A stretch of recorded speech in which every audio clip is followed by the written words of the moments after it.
Nathan Wade, Special Prosecutor Nathan Wade, taking the stand right before Willis and really revealing a lot of details into the relationship, into the timeline of when they met and all that transpired since then. And then Fani Willis taking to the stand and, well, listen for yourself. You think I'm on trial? These people are on trial for trying to steal an election in 2020. I'm not on trial, no matter how hard you try to put me on trial. But I didn't give him money out in a contract. What happened? No, we're going to answer it since you said it. He worked more hours than he was paid, and the county paid him for the work that he did. So don't be cute with me and then think that you're not going to get an answer. I don't need anybody to foot my bills. The only man who's ever foot my bills completely is my daddy. Fani Willis, again, defending her decisions, her actions in her role with entering a romantic relationship with Special Prosecutor Nathan Wade. But the allegations that are being focused on right now is whether Wade and Willis misused taxpayer money and crossed ethical boundaries. But that is something that Fani Willis has been very clear did not happen. And really the focus for these attorneys is trying to prove that with today's evidence hearing centering around that specific allegation. I don't need anybody to foot my bills. The only man who's ever foot my bills completely is my daddy. Again, that quote directly from the Fulton County District Attorney herself. Now, we spoke to an attorney here in Atlanta on how Thursday's hearing plays out and what that could mean for Fani Willis and the disqualification decision that everyone is expecting to come. Both her performance and Mr. Wade's were easily considered evasive. I don't believe they answered the questions forthrightly and straightforward in a way that you would expect from people charged with such an important job. And I think it will be very hard for Judge McAfee to ignore that when he considers whether to disqualify or not. Again, we are still waiting moments from now. In less than 5 minutes, court is expected to resume. As soon as we see Judge Scott McAfee, as soon as we see folks pouring into that courtroom, we will take you out live. In the meantime, we are just previewing everything that you can expect from today, talking a little bit about all that's happened yesterday. Again, Fulton County Superior Court Judge Scott McAfee overseeing this case, overseeing the Trump RICO case as well, saying that he is not going to make a decision on disqualification today. What he wants to do today is hear evidence into the allegations suggesting that former Fulton County District Attorney Fani Willis and Special Prosecutor Nathan Wade misused taxpayer money and crossed ethical boundaries. That is on the attorneys to prove that today. Fani Willis has said repeatedly and passionately that that these allegations are not true, that they are false. Take a listen to this. I don't need anybody to foot my bills. The only man who's ever foot my bills completely is my daddy. You think I'm on trial? These people are on trial for trying to steal an election in 2020. I'm not on trial, no matter how hard you try to put me on trial. But I didn't give him money out in a contract. What happened? No, we're going to answer it since you said it. He worked more hours than he was paid, and the county paid him for the work that he did. So don't be cute with me and then think that you're not going to get an answer. And Fulton County DA Fani Willis saying time and time again that the allegations are a lie, that despite them having a relationship, that it did not go further into crossing ethical boundaries, and the financial aspect of the allegation, she argues and claims is not true. And again, the attorneys today are determined to prove that those allegations are in fact true. So you have two sides of the story that will continue here. Now, we did hear yesterday powerful testimony from the Fulton County District Attorney that very well is expected to continue into today, but also other people from the innermost circles of both Fani Willis and Nathan Wade, as well as those involved in some of the evidence being presented, we will expect to hear from today. Again, this all stemming from the Fulton County District Attorney's relationship with a special prosecutor on the RICO case, Nathan Wade, that making headlines earlier late last year and earlier into this year, and now leading to a disqualification hearing determining whether Fani Willis will stay on the case into the former president. Again, the former president taking to social media to really weigh in his opinion, saying, quote, Fani never paid cash. She got free trips and other things from her lover with the exorbitant amount of money that she authorized to be paid to him. A giant scam, a witch hunt. That directly from former President Donald Trump, as I'm sure he's watching these hearings closely, seeing how it's going to play out again into day 2, Friday, as prosecutors, as attorneys, as the Fulton County District Attorney returns to this courtroom, Judge Scott McAfee overseeing the hearing that very well will continue into today. We are just a minute away from the start of this court hearing. Again, as soon as we see the courtroom and people pouring into that, the judge speaking, we will take you live out to those remarks. In the meantime, I do just want to take you back through what transpired yesterday and what you can expect today. People tuning into the live stream, listening to the intricate details of the relationship between Fulton County DA Fani Willis and Special Prosecutor Nathan Wade. The big bombshell from today's hearing, Willis herself taking the stand after a woman claims that the pair started their relationship years before they admit.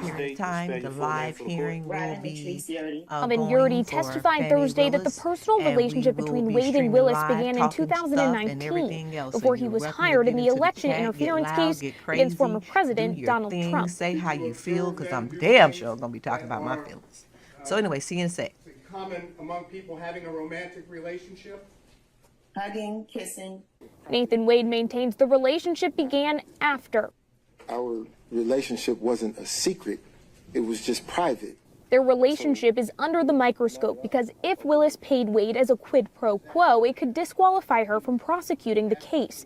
The defense trying to keep Willis from the stand, but after listening to testimony, Willis came barreling into the courtroom. And I would too, Your Honor. Taking questions about vacation, meals, and excursions. I think I bought him, he likes wine. I don't really like wine, to be honest with you. I like Grey Goose. I bought him a bottle of wine while we were there, and the sippings that you do. All of that is great TV, and people are glued onto it. Criminal defense attorney Suri Chada Jimenez says Willis is losing in the court of public opinion, but there's not enough evidence to disqualify her from the election interference case.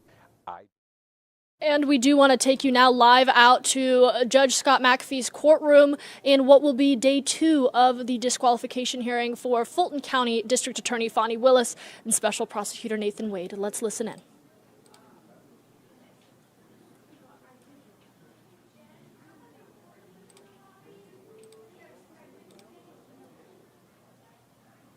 Joining us by Zoom again. Good morning, Your Honor. This is Jack Van Wy on behalf of Mark Meadows. He waives his presence. Thank you. Wade, problem with Kathy Wade. She waives her presence. Your Honor, Mike Smith, Clark Vishay from East Hampton, with local counsel John Monroe. I'm sorry, I didn't hear that at all. With local counsel John Monroe, to my right. Okay. Richard Rice and Chris Evelowitz from Mr. Cheatham, who waives his presence. Your Honor, who waives his attendance will be here. I think we're now to Mr. Roman. Good morning, Judge. Ashley and John Merchant for Mr. Roman, and he waives his presence. Greg Gillen and Anthony Lake for Mr. Schaefer, and he is present. All right. And then Mr. Floyd.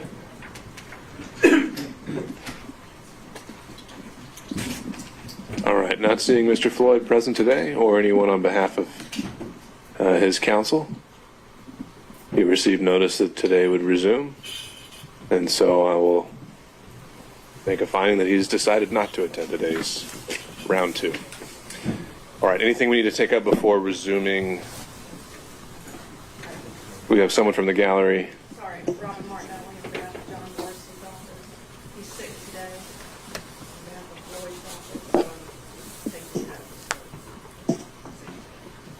Okay, and Mr. Floyd has decided what exactly? Did he?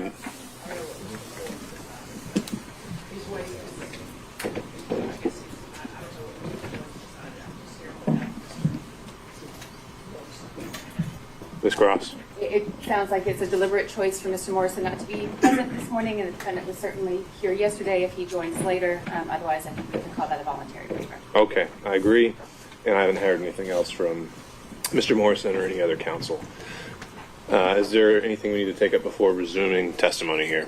Let me start with the state. So thank you, Your Honor. Yesterday, the state had asked that Ms.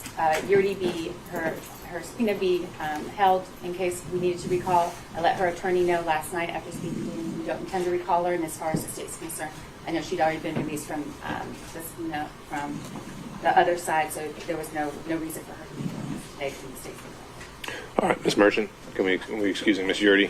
I talked to her attorney last night, and I said we had a different conversation, so I think she's still on standby. So your position has changed since yesterday? Well, based on the state's representation that they may have rebuttal evidence, but they didn't give us that, so I don't know what that is. So in rebuttal, if they present something in rebuttal that I need to call her to talk about, then I... All right, we'll address it as it comes up. What else? Anything else, Ms. Cross? Not from the state, Your Honor. Okay, Ms. Merchant. I know that we're still in the middle of Ms. Willis, but we need to address some of the things that were said yesterday in court in regards to Mr. Bradley's privilege, things like that. Do you want to do that now, or would you rather do that before Mr. Bradley? When you say address them, what do you mean? Well, there's a couple different issues, but we've got the privilege issue is one of them. But I also, what I did was I drafted all my questions, and I thought I could give those to the court, opposing counsel, everyone could review them, so we didn't have to worry about the privilege stuff. There were some allegations made. I had a transcript made of the proceeding yesterday. Some specific allegations that I think I should have an opportunity to review. Specifically that I had egregiously misrepresented, that things that I had said were patently false, and that all of that information included from Mr. Abadi. Speaking of Mr. Chopra, I spoke with Mr. Chopra. We talked to him in the car on the way here on speakerphone, Mr. Merchant and I. And he said that he didn't tell Mr. Abadi any of that information, doesn't know where Mr. Abadi got it from. Mr. Abadi says that he did, so, you know. If there's any clearing of the air that needs to happen, and if we need to get to that, I think the right time would be once we've actually seen all the evidence that comes out. So. Thank you, I just wanted to let the court know. Thank you. And in terms of the privilege issue, if you're planning to recall Mr. Bradley, and you've actually typed out some specific questions, then yes, I think that would be helpful and might allow things to proceed a little more efficiently through his testimony. So to the extent you've got those typed out and are willing to provide those to counsel for Mr. Bradley and the state, I'd encourage you to do that. And before we call him, we can get into that as well. Okay, great, thank you. And I have a copy for the court, I have one copy for Mr. Evans. I know Mr. Abadi was objecting to privilege yesterday, but I think it's actually Mr. Evans that needs to do that. Was Mr. Evans is here? Okay. All right. Anything else from any counsel? Vote the rule, make sure it's still in place. Rule is still in place. All right. Not seeing anything else. If we could bring back in Ms. Willis. Actually, Your Honor, the state has no further questions for Ms. Willis, so. All right. No need to recall. Okay, Ms. Merchant. Next witness. I think we're about to hit the privilege issue. We are about to hit the privilege issue. There we are. Okay. Then do you need counsel need a moment to take a look at her questions? Yes. So I've got a copy. Oh, I guess Mr. Evans.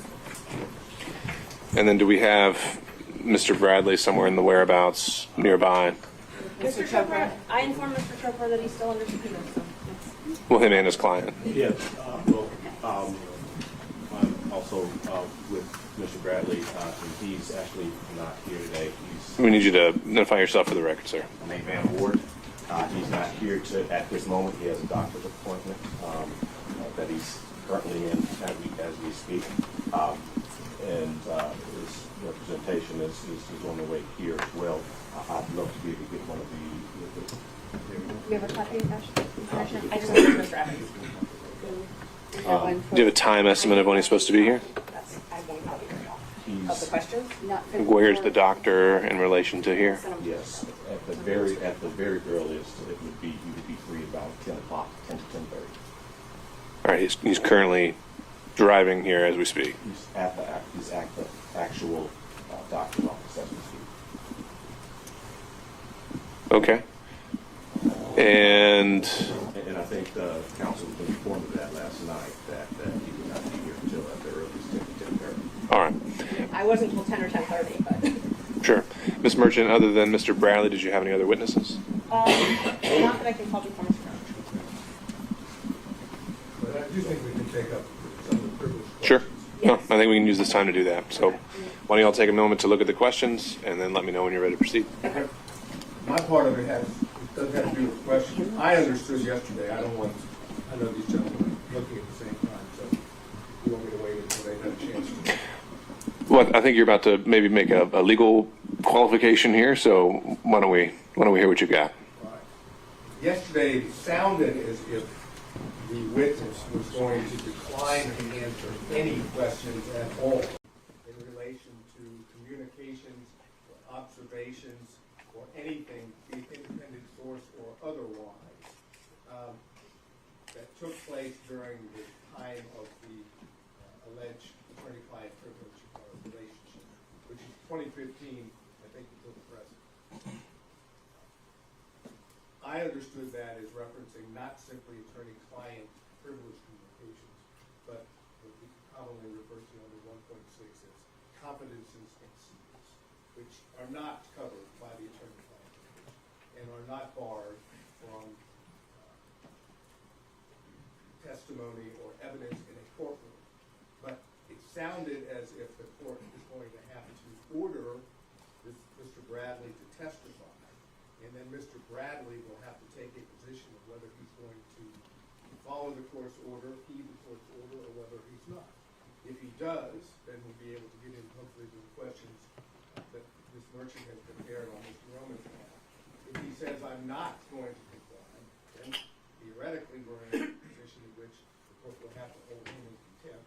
And then, at that point, my guess would be that somebody would say, I would like him to have the contempt stayed while I take it up on appeal. So I'm just trying to play through where we're going to be. Because if we're going to do that, we might as well know this before we start putting him on the stand. I think that's a good thing to flag now, and I agree that yesterday during the hearing there was some intermingling of 1.6 and attorney-client privilege, and now having had the time to kind of parse through that, and it does seem that there is a distinction between the two.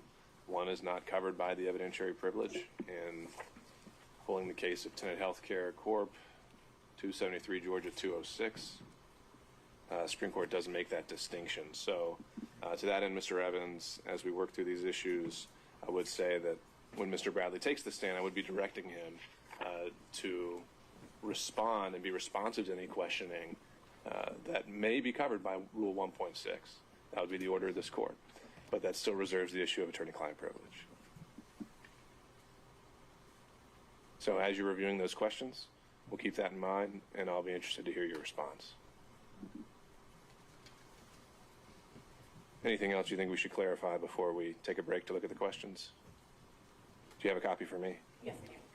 A copy of the questions, Judge, and I also have copies of there's the exhibit that I would be filing. Would you like that as well? I just took those. So I have objections to filing. You say you want to file it? No, that I'm going to use in Mr. Bradley's testimony. I think it'll help, but we can wait and I can use it there. Yeah, for a strict question that I gave Mr. Bradley.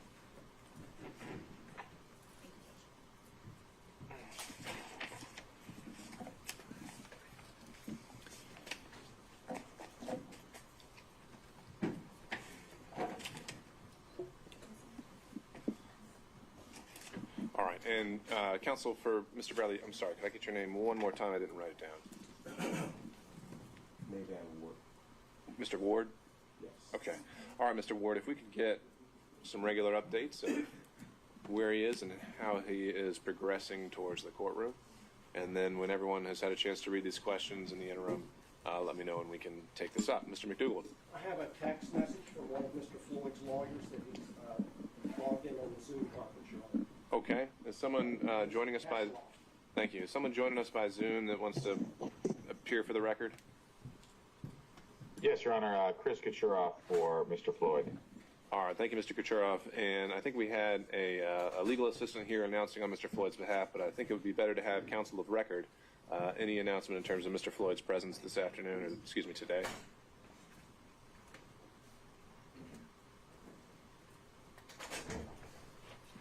I'm sorry, Your Honor. I don't. Did you ask a question? Yes, sir. So Mr. Floyd joined us yesterday, but I do not see him here today. Do you have an announcement about his presence for today's hearing? No, he will not be present, Your Honor. All right. We would waive his presence. Okay. Thank you, Mr. Cottrell. All right. We'll be in recess until I hear from the parties. Thank you.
All right, and as you saw court taking a sudden recess moments after starting, really, thank you for joining us as we continue to follow and take you out live through day 2 of a disqualification hearing for Fulton County District Attorney Fani Willis and Special Prosecutor Nathan Wade. I'm Maria Moreau, joined by anchor Rick Fulbaum.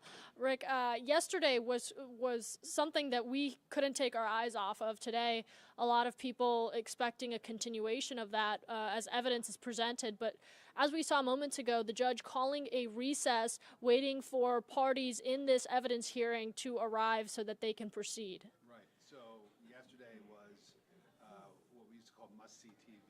I think anybody who was either watching it or listening to the audio of it, which I was because I was in the car driving my kids around in the afternoon, it was something that you really could not take your eyes and ears off. And the expectation was that Fani Willis was going to take the stand again today, this time to be cross-examined by her own attorney. Nobody was anticipating any kind of combative back and forth like we saw yesterday, but another chance for her to take the stand and perhaps, explain and defend herself against these charges that she has, committed ethical misconduct and should be disqualified from this case. But they didn't call her to the stand. So that was a bit of a surprise. I think people were expecting to hear from her. That was what we were anticipating. But then we found out right at the beginning of today's proceedings that she was not going to be testifying. Instead, the defense team is calling back to the witness stand someone who testified yesterday, a former law partner of Nathan Wade, who is the lead prosecutor that was hired by Fani Willis, with whom she's alleged to have admitted to have this romantic relationship. So this former law partner of Wade's was called, but he's at a doctor's appointment or something like that. He's not in court. Now, this is not unusual. I think that a lot of people were anticipating that much of the beginning of today's hearing would be Fani Willis back on the stand. And so, people have their lives that they've got to sort of go about their business. He might have scheduled this appointment thinking that he'd be able to get back to court in time. But now they're in recess because, of course, they're trying to figure out exactly who they are going to call to testify. But just to, I think, Maria, we should just sort of bring everybody back up to date and sort of try to explain exactly what is going on here. First of all, Fani Willis is the Fulton County District Attorney, and her office impaneled a special grand jury that has criminally indicted former President Trump and 18 other co-defendants, accusing them of interfering with the 2020 election here in Georgia. And so that is not changed by any of this. The work of the grand jury, which handed down these indictments, is not being called into question.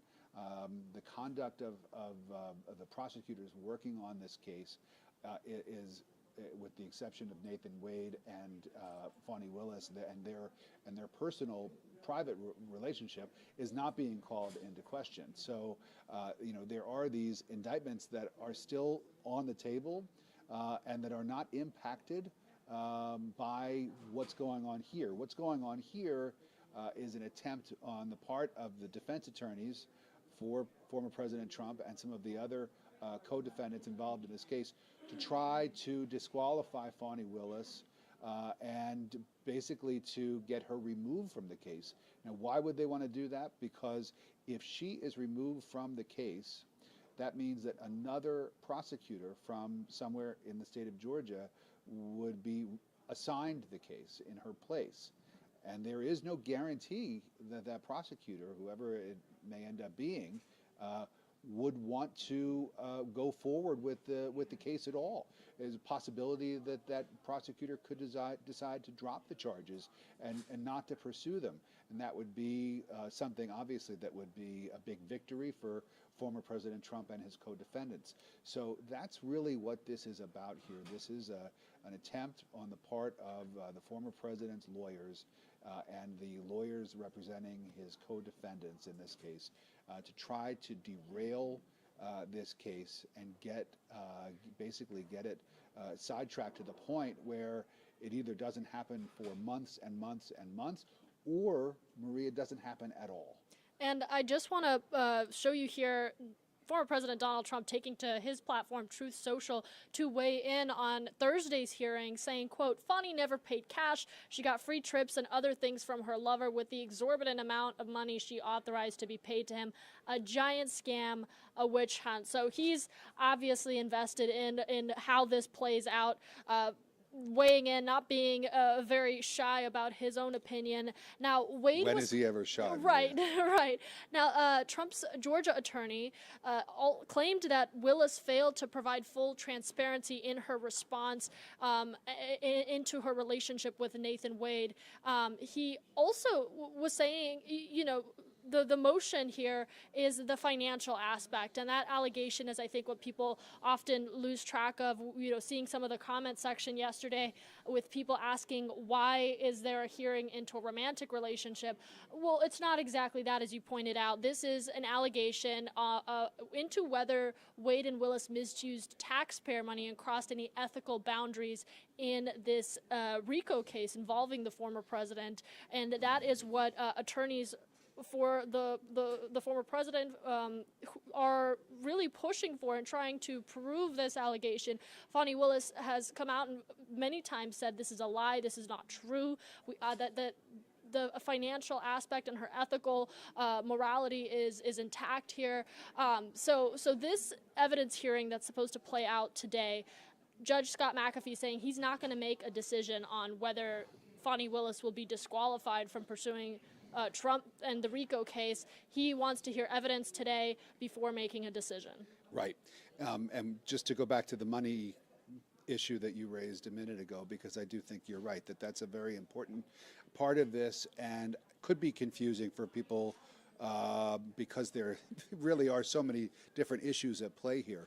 But what the defense lawyers for former President Trump and the other co-defendants are trying to do is to create a storyline which may or may not be 100% accurate, but this is what they're trying to put out there. A storyline that Fani Willis hired her boyfriend, someone that she was already in a relationship with, paid him an exorbitant amount of money, some $650,000 so far, of, as you said, taxpayer funds. This is a publicly funded trial, and the prosecution is funded by the taxpayers, the DA's office. And so the allegation here is that she hired her boyfriend, paid him a ton of money, and then they traveled the world together, going on fancy vacations and cruises and dinners and you name it.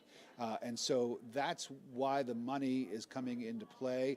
The idea of a misuse of public funds, that is really sort of the conflict of interest that the defense attorneys are trying to put out there. And it's why you hear Fani Willis so indignant, insistent that she was not treated to anything, that she is a modern, successful woman in her own right who was able to pay her own way when it came to vacations and dinners. And so whenever Nathan Wade paid for something and they were able to produce some bank statements and some divorce affidavits that he had to attest to as part of his divorce, they were able to show that he paid the money up front. She's saying, yes, he may have paid the money up front, but then I reimbursed him in cash. And so that's what Donald Trump's post on his social media site is referring to when he says that she never paid him cash. There is, obviously no way to trace and keep track of cash transactions.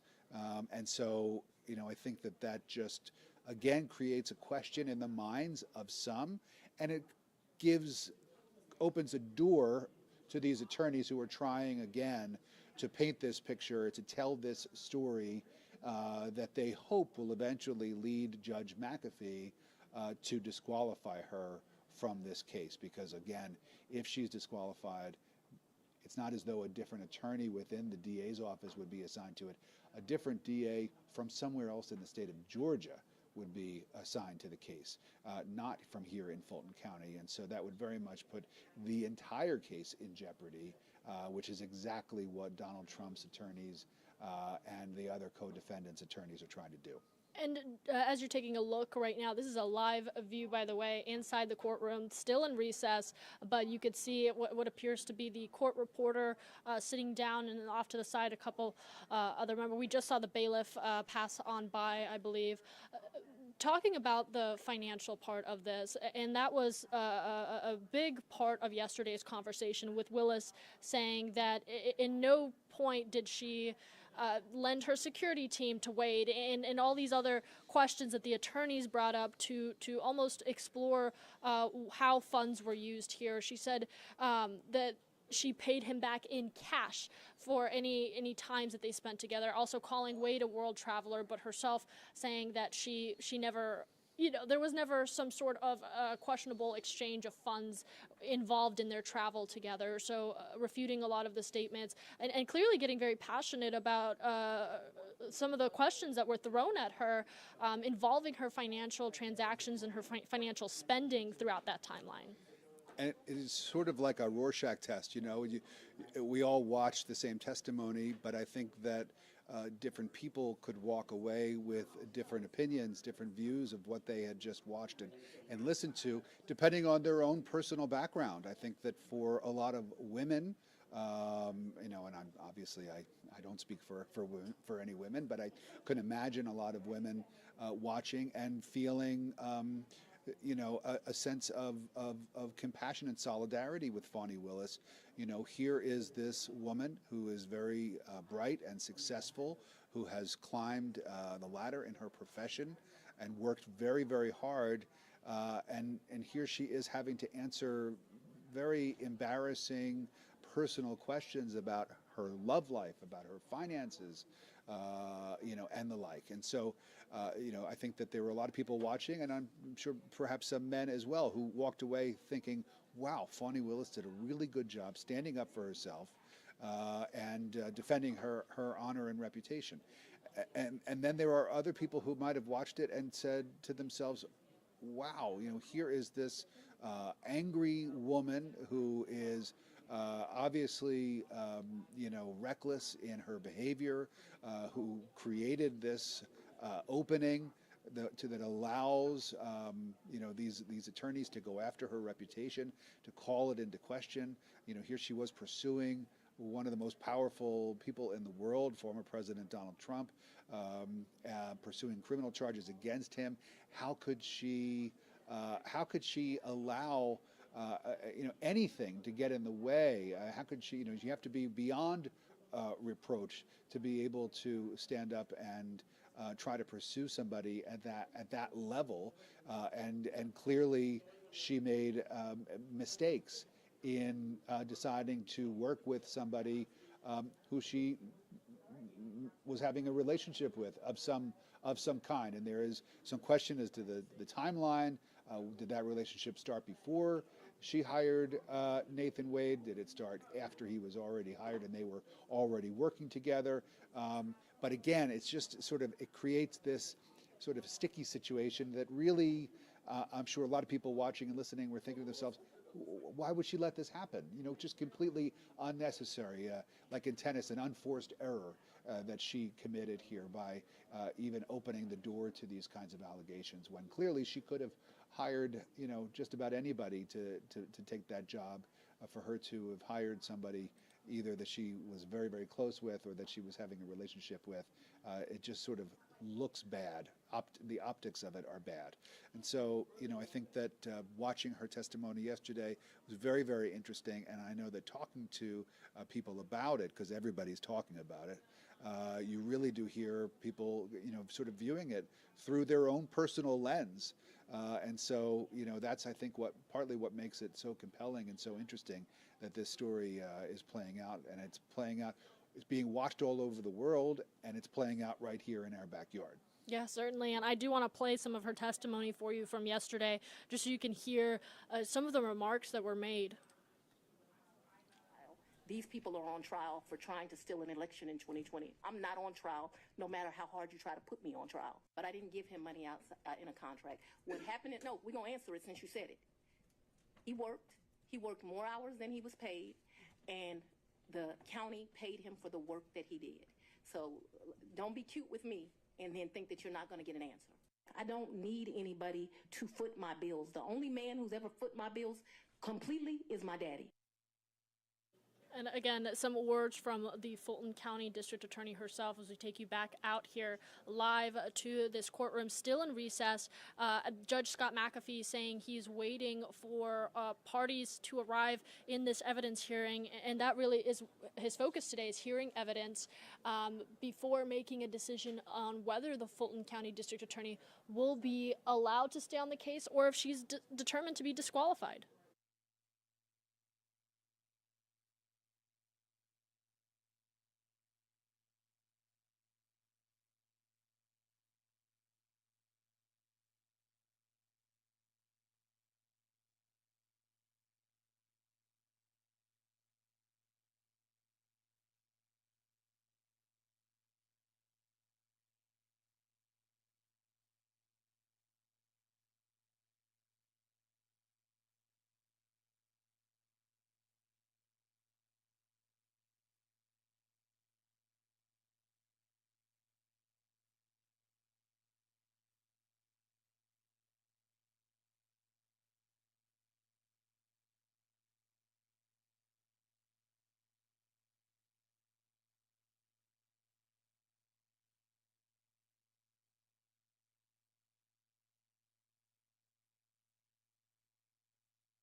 All right, just stepping away momentarily to get some additional details, maybe a time when court is expected to resume. Right now, no word yet, as the judge is waiting for parties involved in this evidence hearing to appear before he proceeds with the day. As soon as that happens, we will take you back out live full. For those of you watching on our YouTube live, I am seeing all of your comments. Please, if you have any questions, any additional thoughts, comments of your own, drop them there. We will try to address and flag some of them, maybe answer some questions right here as we're waiting for court to resume. But taking you back out full here, you can see a rather empty courtroom, different from what it was 20 minutes ago, 25 minutes ago, as Judge Scott McAfee sat down, started the hearing at 9 o'clock sharp, and then quickly realized that not all parties were in the courtroom, and deciding that they would not proceed until all parties did arrive. So we are waiting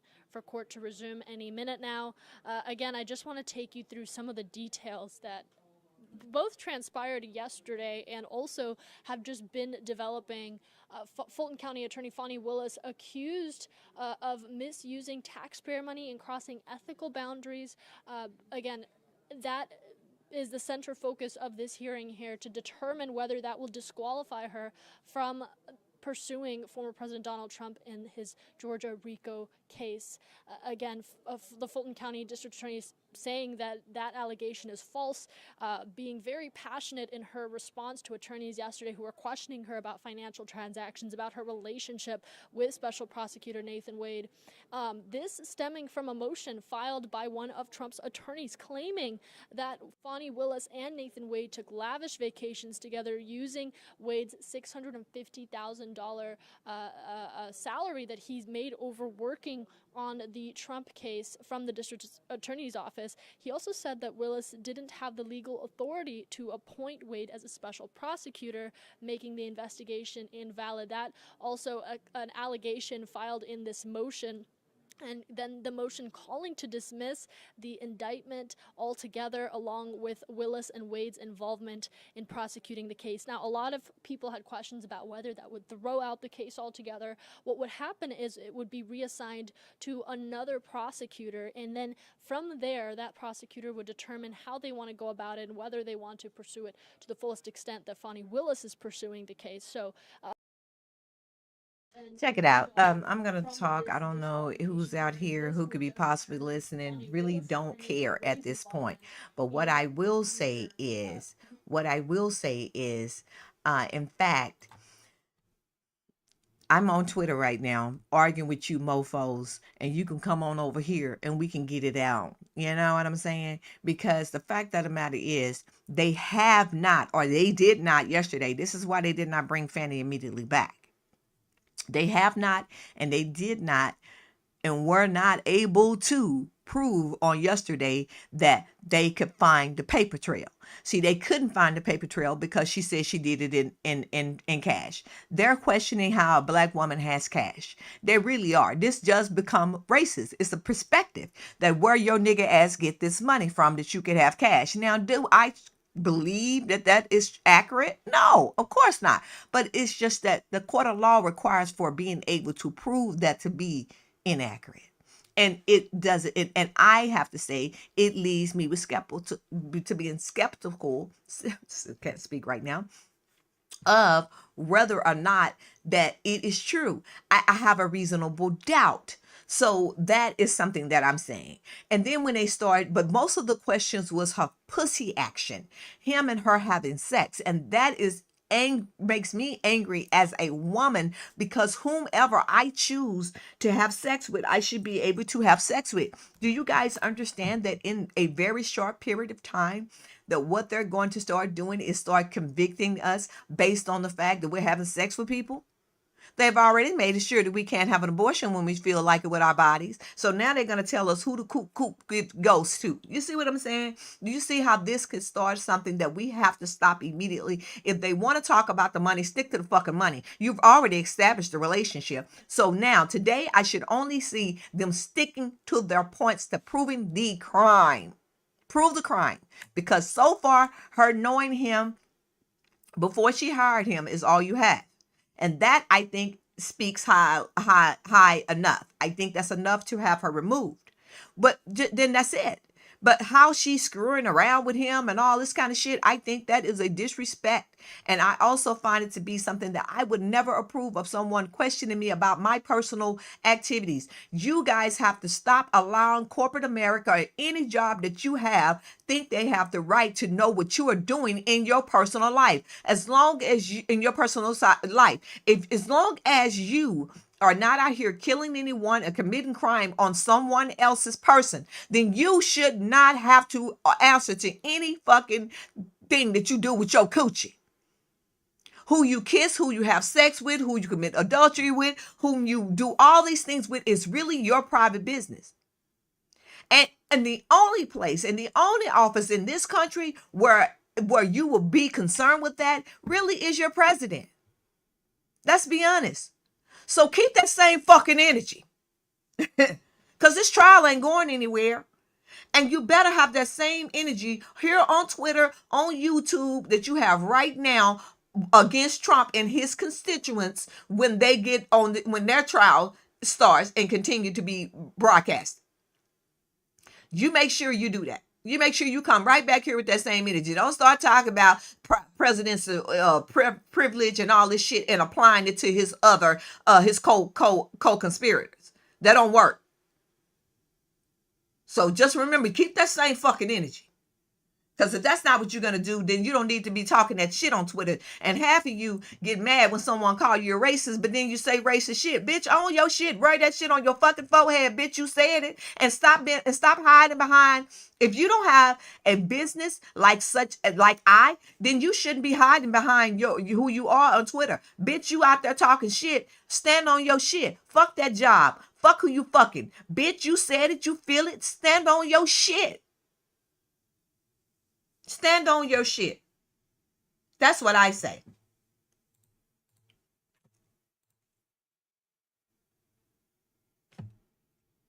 You know?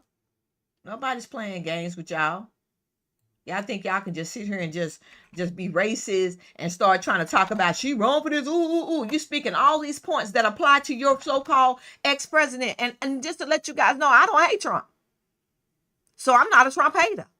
I'm just saying if it applies for him and it applies for her, it applies for him. If it applies for all, it applies for all.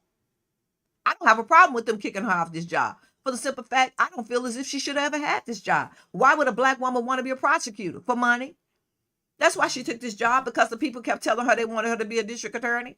They wanted a defense attorney to go into the prosecutor office, and they thought a defense attorney could go into a prosecutor's office and do a defense attorney's job, and that is not how it works, because you become a prosecutor, and she should have never been there anyway. So leave her, kick her out, disbar her. Who gives a fuck? She's going to be reinstated, because as all the other attorneys that do fuck things get reinstated, she will be reinstated as well. So do what you got to do as far as that's concerned, but stop hanging this black woman in this court of law about her pussy action. That is her cat. She can throw it on whoever she wants to. You hanging her, and you're not mentioning other men that it's alleged that she had sex with in this county. Bring them to forth. If you're going to bring them all, bring up this one, bring them all. And you don't want to bring them all because your governor in on it, huh? Allegedly. Yeah, talk about it, be about it, because I am. And as long as you coming over here to use YouTube, they probably not going to monetize it. I don't give a shit. I don't want no money. I want to get this point out. So if they give me some money, good. If they don't, fuck them, take the money, roll it up, stick it up in your ass real tight. I don't care nothing about that. That's not what we doing over here. We keeping it 100. And if you ain't in that 100 range and you don't want to hear this 100, go somewhere else. Because right here, that's what we doing today. Okay? Because I am over this bullshit. I sat there and I was like, yeah, she fucked up. Yeah, she did bad. I wish she didn't do that. Damn, why she let this nigga fuck up her life? Fuck. This is how I was. And then I see that they found that to be the most interesting part of this hearing. And that pissed me off. Because I be goddamn. If you gonna enslave me, make your little white ass babies breastfeed on my motherfucking titty, make me have to fuck your little dick ass white man, have his little ugly ass offspring, and then turn around here and then tell me as a black woman what I can and can't do with my pussy. We tired of it. Motherfuckers. We tired of it.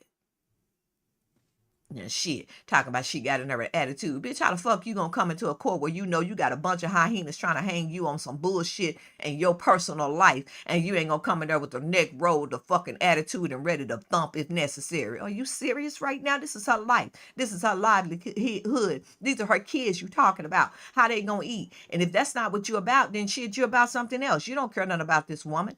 You care about whether or not she's on this trial. And that's fine. She can be on or off the trial. It's not going to matter, because at the end of the day, all you're going to do is get someone else in there, and hopefully they will be white. And then let's see what your excuse be for him getting convicted and them other motherfuckers then.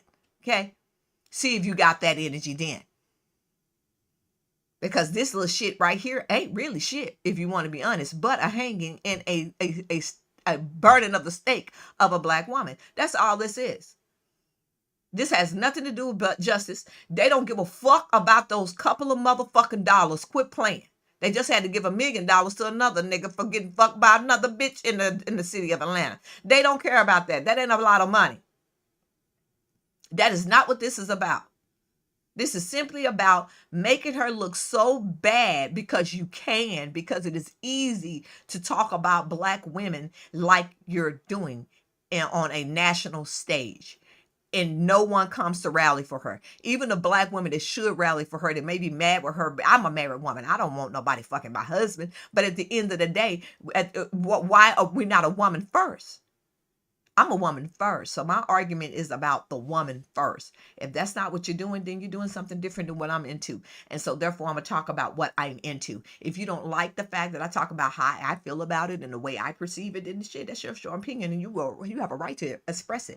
But understand, if you come at me saying sideways shit, disrespectful, racist shit, calling me out my name, bitch, I am true to it. I can cuss you out with the best of them. So bring it and get gotten.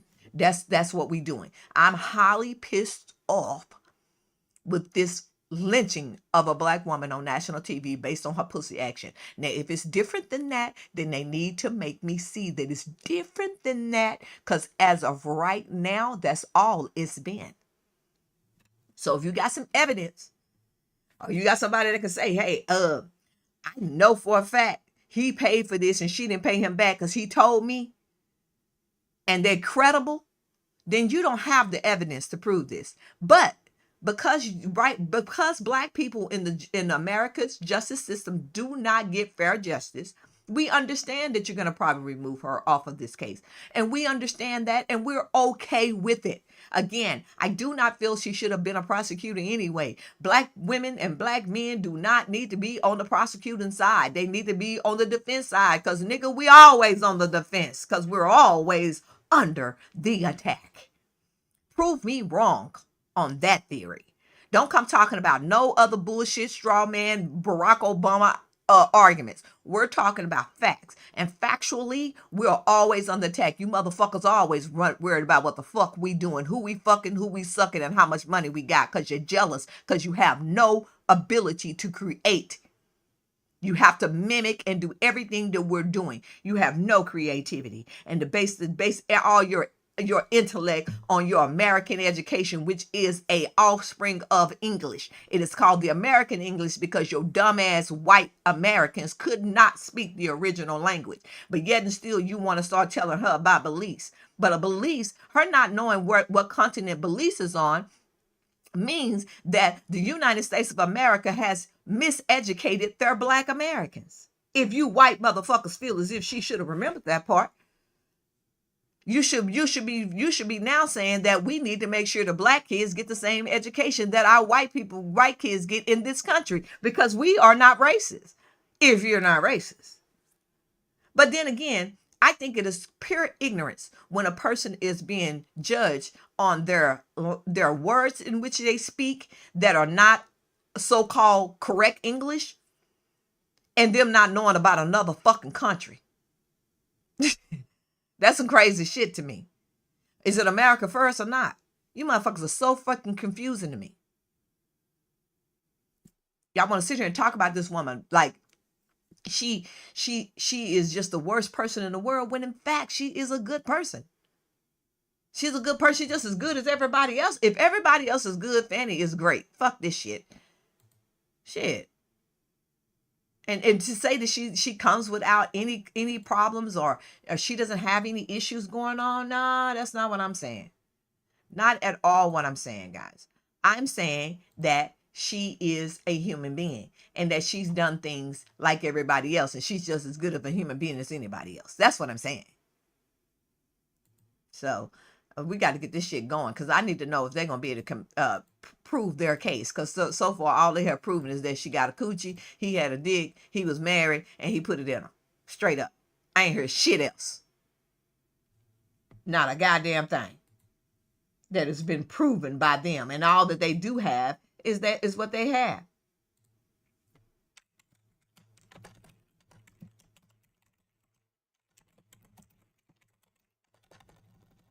Yeah. So anyways, I'm going to turn this shit back on for y'all can listen to this. They ain't doing shit, though. That's the point. I think they might be talking. I don't know. I muted everything. Let me see.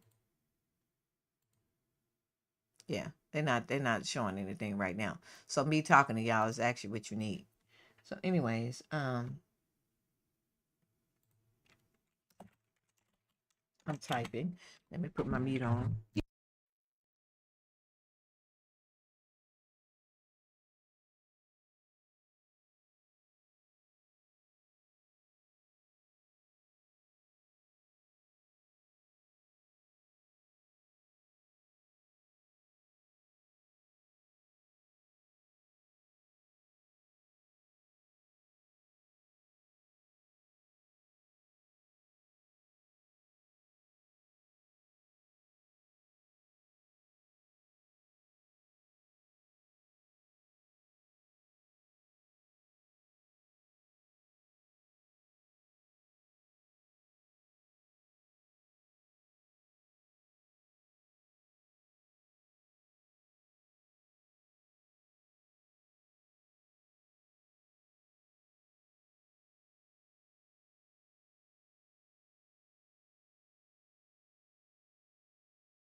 continues his testimony.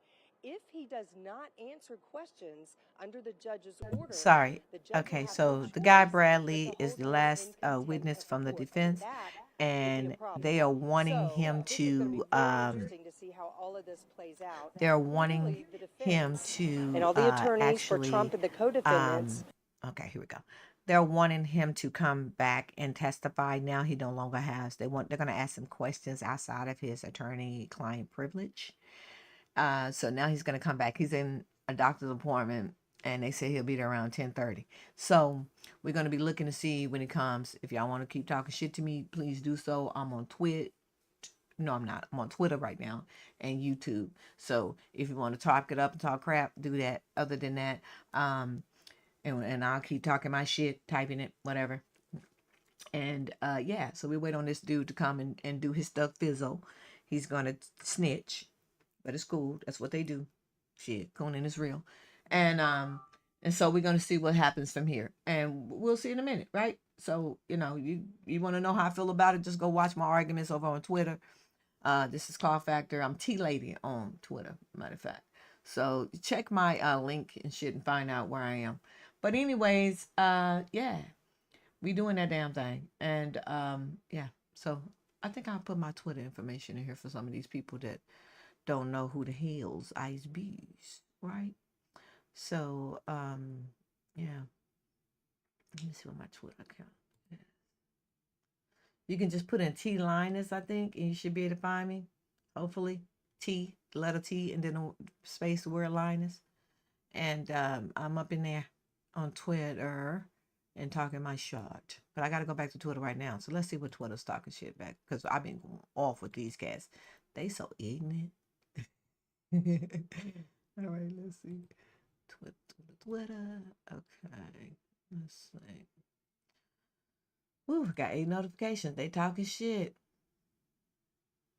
It wasn't an argument. So one lady, I told this one lady something. So let me see what she's talking about. Let me go back to this. Y'all can, I don't know, just hang around, do whatever until we can get back to this. However, we are told that they are just waiting on one person to arrive to this courtroom, and then we can expect to take you back live out to that hearing, back to Judge Scott McAfee and attorneys as they continue to present evidence in this hearing that will ultimately decide whether Fulton County DA Fani Willis and Special Prosecutor Nathan Wade remain on this the Trump RICO case and the prosecution of former President Donald Trump and 18 co-defendants, or whether it will go to another prosecutor that will ultimately have to decide how they want to and whether they want to proceed with this case altogether. So a lot on the line here, but all eyes right now on Fulton County District Attorney Fani Willis.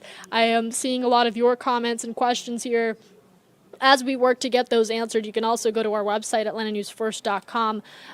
All of the timeline, the key figures and highlights that have stemmed through all of this, including yesterday's hearing, if you missed it, lasting several hours into the day from 9:30 in the morning all the way to 5:15 today. Not expected to be as long, but still a very heated evidence hearing, as you can imagine, as attorneys continue to push their argument that there was a financial conflict of interest and ethical boundaries that were crossed that should ultimately disqualify Fulton County District Attorney Fani Willis and Special Prosecutor Nathan Wade, both Wade and Willis saying that those allegations are not true, that they are a lie, that while they acknowledge the personal relationship that took place, Fani Willis responding to the Trump attorney Michael Roman's motion filed on January 8th with a 176-page document herself, Fani Willis saying that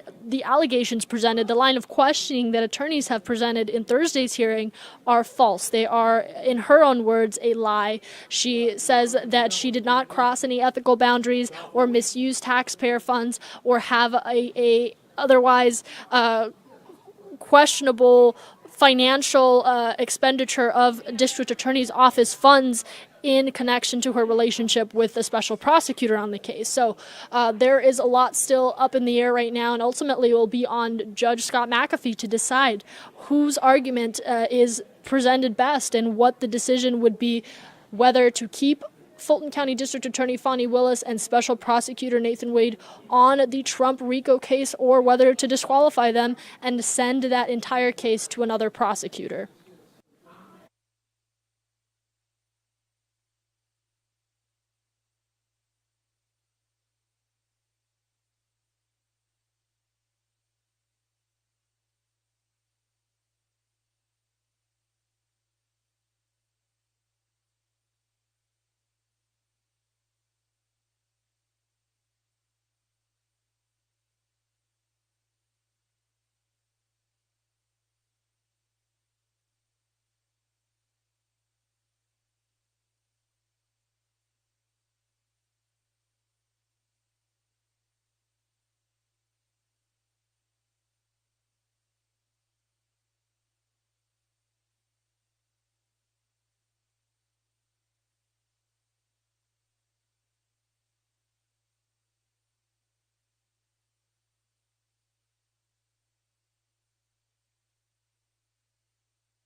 And as we continue to wait for court to resume, I did just step away to talk offline with a reporter on the ground, Rebecca Schramm, just to get as much notice of when we can expect court to resume, or at least when that last party will arrive in the courtroom. That will be the best indication for us on when Judge Scott McAfee will resume day 2 of the disqualification hearing. I see some of your comments here on YouTube. I wanted to take this time to just answer some of them, mostly around the allegations against Fani Willis. A lot of people asking, why does the romantic relationship matter? And it is less so about the personal relationship that Willis has acknowledged with Special Prosecutor Nathan Wade, and more about the motion filed by Michael Roman, one of Trump's attorneys in the RICO case, out of Fulton County. That was filed on January 8th, and in which Michael Roman has claimed that both Fani Willis and Nathan Wade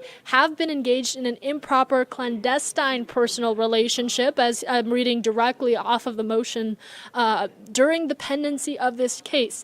That has resulted in the special prosecutor, that's Nathan Wade, and in turn the district attorney, Fani Willis, profiting significantly from this prosecution at the expense of the taxpayers. So, if you are going to take away anything from this, the allegation here isn't whether Fani Willis and Nathan Wade had a romantic relationship. The allegation being discussed here is whether Fani Willis and Nathan Wade misused taxpayer money and crossed ethical boundaries in pursuing Trump's RICO case, and that involving 18 others.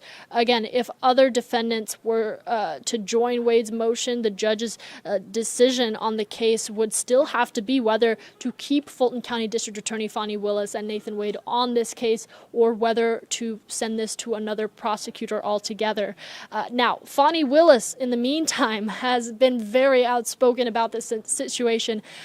She responded with a 176-page court filing directly in response to that motion filed on January 8th. Her response coming on February 2nd that basically said that the two were in a personal relationship. She has acknowledged that. That is has been confirmed by Fani Willis herself, but she argues that it is not grounds for disqualification and that funds were never misused at any point from the district attorney's office. Now, Willis has also said that she and Wade were not in a relationship when Willis hired him as a special prosecutor in the case against former President Donald Trump.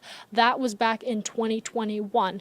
Now, on January 18th, just 10 days after Michael Roman's filing, Willis filed a motion of her own to toss her subpoena in Wade's divorce case. The motion arguing that Wade's estranged wife, Jocelyn Wade, was conspiring with, quote, interested parties like Roman and using the subpoena to interfere with Willis's investigation against Trump. So as you can imagine, a lot of drama has stemmed from that motion, from these allegations against Willis.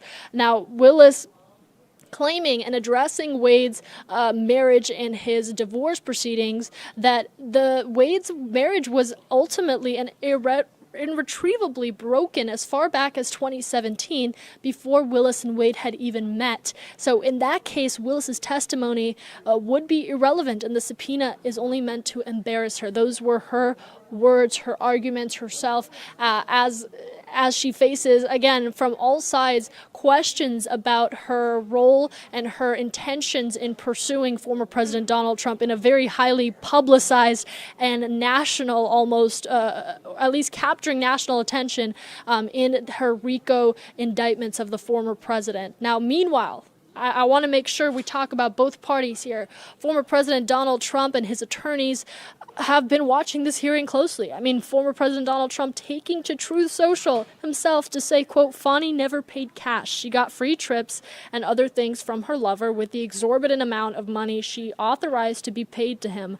A giant scam, a witch hunt. That directly, again, posted last night, or yesterday evening, I should say, from former president onto his media platform, Truth Social. He also went on to say that by going after the most high-level person, and the Republican nominee, referring to himself, of course, she was able to get her lover much more money, almost $1 million, than she would have been able to get for the prosecution of any other person or individual. So former President Donald Trump's argument here is that he is being prosecuted and pursued by Fani Willis just as an attention grab or a career grab, essentially.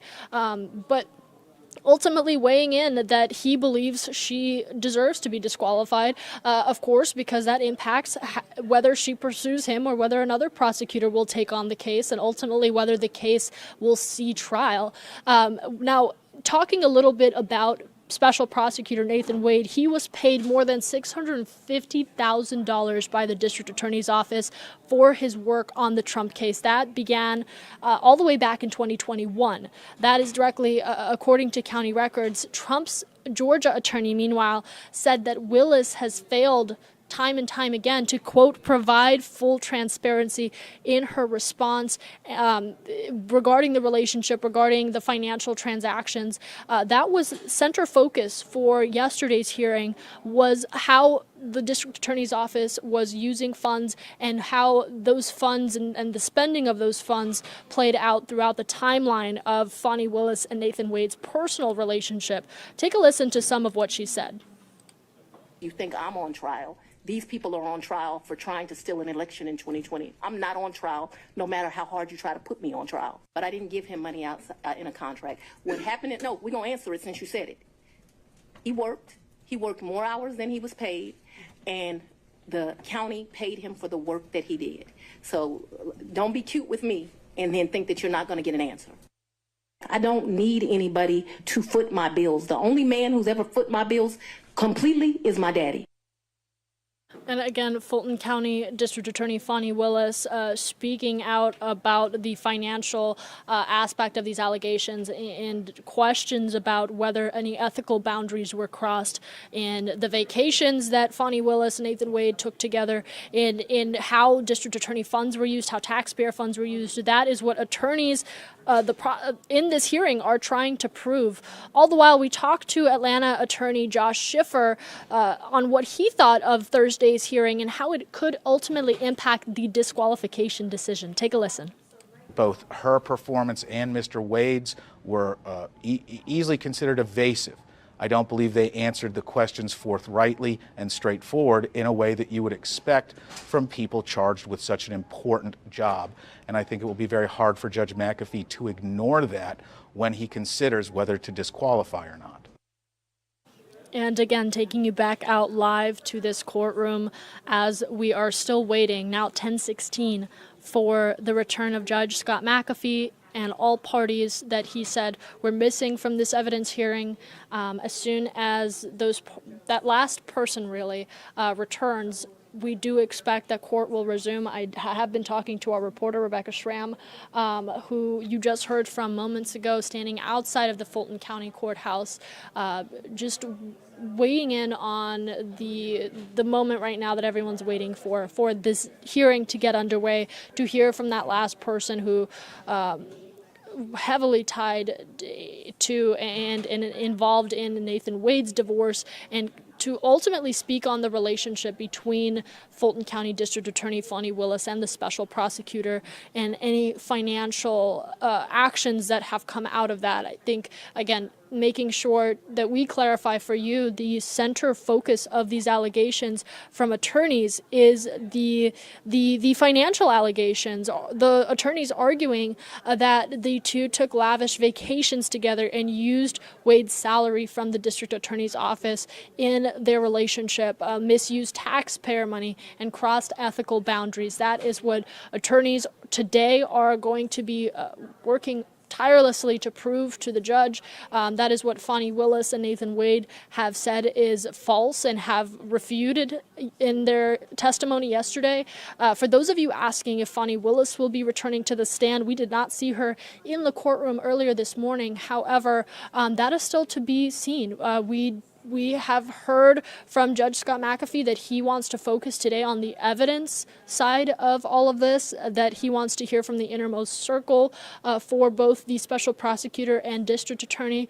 So it could very well be that the two are not heard from today, but that remains to be seen as we continue to hear evidence in what will ultimately be a very difficult decision for the judge presiding over this case, Judge Scott McAfee, to determine whether Fulton County District Attorney Fani Willis should remain on a case like this or whether to move it along to another prosecutor.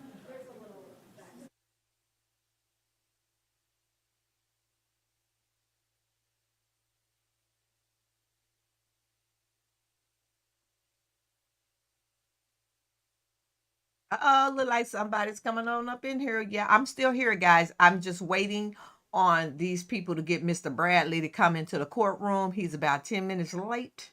So as soon as he show his frog-looking ass up, we are going to go in. We're going to let him testify and all that other craziness. But I'll tell you just briefly what's happening is the judge went to sleep last night, probably talked to a couple of his white constituents and came back to the courts and decided that Mr. Bradley does not have attorney-client's privilege, so he can't not answer the questions in which they want to ask to prove a sexual relationship with Fani and Mr. Raid, which is something that they have already proven and they haven't admitted. So I don't really know what the freak this is going to really prove unless they have some type of transaction proof that, you know, somehow he was giving her money or funneling the money back through to her, which is what they're accusing her of. So if they haven't proven that, and if they can't prove that today, because they definitely didn't prove it yesterday. And again, still waiting for that final party to arrive into this.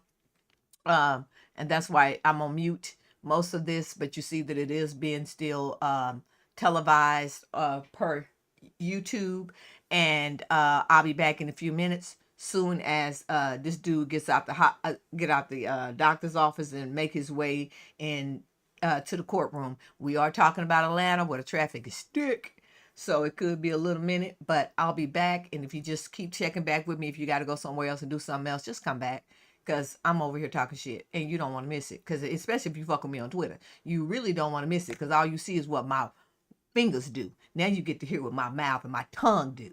So what's up? All you shit talkers, all you people on Twitter, especially you white supremacists, racists that got so much shit to say, get your ass in here and let's talk about it. You talking all that shit, stand behind it, stand on 10 toes, bitch. I'm up in here. All right, be back in a minute. Hearing, and we will expect to take you live out there as soon as court resumes. Now, earlier there was speculation that court would resume at about 10 o'clock after taking an abrupt recess just before 9:20 a.m. It is now 10:21, so really momentarily, any minute now, we can expect to take you back out live to this court hearing. However, it could be several more minutes. It really is anyone's guess on the arrival of Terrence Bradley. That is what we are following closely. We are standing outside of this courtroom, so as soon as we see him, we will let you know. And of course, as soon as we see Judge Scott McAfee again returning into this courtroom, you can expect we will bring you those live remarks and really the resuming of this court proceeding and the hearing that will ultimately decide whether Fani Willis, Nathan Wade will remain on the investigation and the case pursuing former President Donald Trump on racketeering charges. Court again, remaining in recess. Willis has not been called back to testify for day 2 of the hearing, so it is unlikely she will appear. However, she could make an appearance. It is, again, anyone's guess, but she has not been called back for testimony. Earlier, at about 9:02, a little after 9, we did see former Georgia GOP Chair David Schaefer in attendance. We also saw former Atlanta Mayor Shirley Franklin, former DeKalb County CEO Vernon Jones, Steve Sato, of course, in the courtroom representing former President Donald Trump, Ashley Merchant, who, as you heard from questioning Fani Willis throughout her testimony, the district attorney and the attorney, Ashley Merchant, and John Merchant presiding for Trump co-defendant Michael Roman. Again, a very fiery discussion, very passionate line of questioning, and Fani Willis's response. The attorneys, again, representing co-defendant Michael Roman, are really at the center of this. This stems from a motion filed on behalf of Michael Roman that ultimately alleged that Fani Willis and Nathan Wade had some sort of financial conflict of interest and misused taxpayer funds in their investigation into former President Donald Trump, leading today to this hearing to determine whether those allegations are true, whether the motion from Michael Roman's attorneys have merit, and in terms of how that will play out today, that is what Judge Scott McAfee said he is focused on, is the evidence in this case, in this hearing, I should say, is hearing out the testimonies and the evidence presented, and then ultimately making his decision after that. So many players in the courtroom today still waiting on that last person, Terrence Bradley, and his testimony, which has now been compelled by Fulton County Superior Judge Scott McAfee.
You want me to look at? All right, and as we continue, court remaining in recess, but we just want to bring in some context, background, and continue this conversation as a lot of details have stemmed.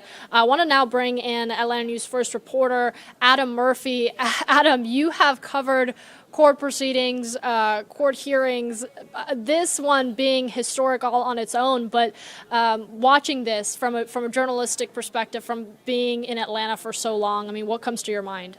Stunning. I mean, like most people, I think, that saw the testimony yesterday, they were glued to it. I was glued to it. It was actually difficult to kind of do what I needed to do yesterday. I was working on a completely different story, but was just enamored by what was going on. I mean, this is really historic. I mean, it's historic in itself that a RICO case has been brought against a former president, and then now this, and this is just one big giant mess, quite honestly.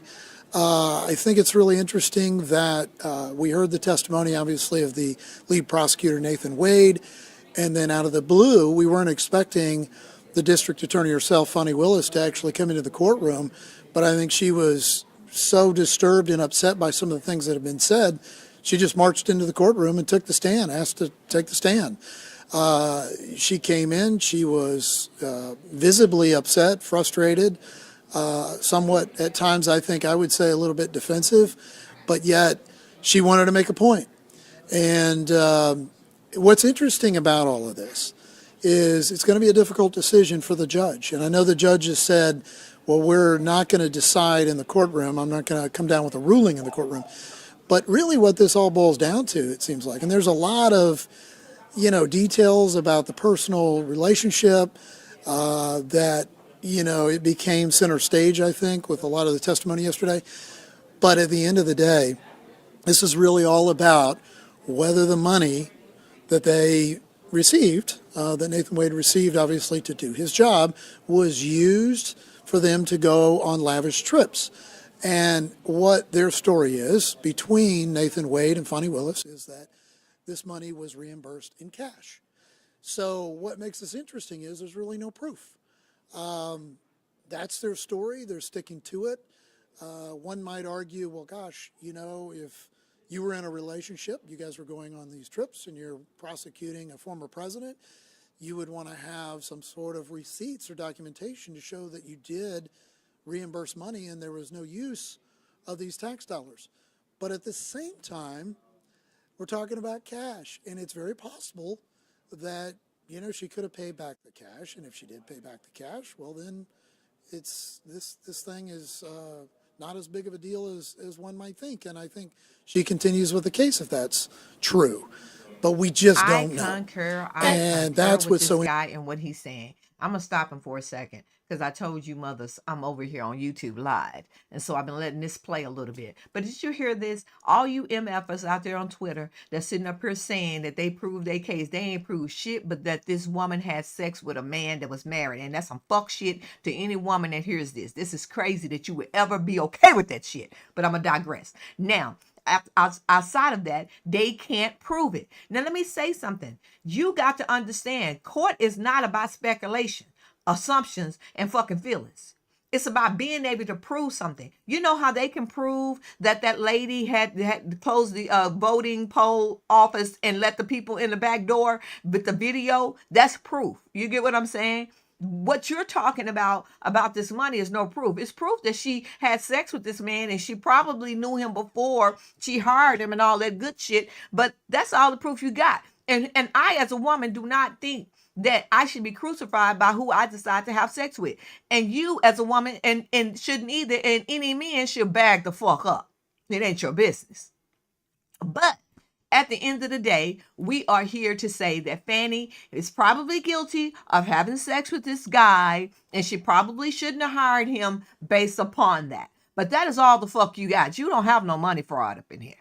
There's no proof, unless they prove that today. Unless Mr. Bradley is going to get here, which I highly doubt, and start talking about what he has contributed, what he can contribute, which is the fact about money, right? Unless he start talking about money, he ain't contributing shit. We already know she fucked him. We already know they were fucking. We already know they were fucking. We already know that part. Give us something that proves criminal activity. Other than that, stop sitting up here talking about this girl is a criminal. That's some fuck shit. Now, she's a chick that I can honestly say that she's not a girl. I'm not a fucking girl. But when I see my black constituents or my black women or women alone out here needing a voice and I am loud, then I'm going to speak on it. But at the end of the day, no, she's not a girl. She's guilty of that. She's guilty of firing her black women. Yeah, she's guilty of that. She's guilty of that. And she's a little arrogant. Yeah, okay. Well, she worked hard to be arrogant. Why is it that a man can get a lot of money and be on top and it's okay for him to be arrogant, but when a woman do, she mean? Well, a black woman especially, she angry. She's entitled. Entitled? When have anybody black been entitled in this fucking country? When? Name one. Name one that it was a mulatto. Name it. So at the end of the day, I'm glad my girl is going to be probably let go off of this trial, because I would rather her live than to have to die trying to convict someone who the white people can convict them themselves. You don't need her to do that. Stop asking black people to come convict people like the ex-president. That's some bullshit in the first place. I said it. You didn't know me, and I didn't have this channel at that time, but I definitely said it to people who knew me, that it was very suspicious that they were having these black women all of a sudden trying to bring down this big, huge ex-president. And we're the first one that you doubt, the first one you disrespect, all of this shit. You get what I'm saying? So again, I'm glad if they do have her to step down, perfect. Girl, take your license. If they disbar you for a little while, go back, get reinstated, take your license and go make money elsewhere. You was a great defense attorney. That's your job. You should have never been a prosecutor. You guys are going to have to understand, as women and as black women especially, stop walking in these people's institution and stand. Go in, learn the blueprint, step the fuck out on your own. That's the goal. That's the plan. That is the only way to win. Because every time they let us in, they convict us and crucify us and then tell us they believe in Jesus and the Bible and they act like Romans. But anyway, so that being said, I guess they're going to start in a minute. I'm going to let y'all listen to these two people talk a little bit further, but I heard him say that and I wanted to come in and let you guys know, since I'm on Twitter talking shit, that I am also on live talking shit. So you can hear me talk my shit. And I really wish I could figure out a way to get you guys to call in. I'm going to try and do that after lunch. See if we can figure out a way to get it where y'all can call in and talk to me and give your opinion or whatever, because I'd rather do this verbally. This old Twitter finger shit ain't really what I like to do, because I'm better with the tongue than I am the fingers. No pun intended. But anyway, see you in a minute. A criminal trial, you think back to some of the big trials in history, and people stop what they're doing and they watch, and it's fascinating. And this has caught the attention not just of residents in Fulton County, the state of Georgia, but across the country. And obviously, with the use of social media platforms, it's everywhere. I mean, no matter where you go, the national network news, is carrying this story, talking about it, dissecting it, and it's all over the social media platforms. It is the story across the country, and it's happening right here in Atlanta, Georgia, in a Fulton County courthouse. So I gotta ask you, you've been really Atlanta's favorite community journalist.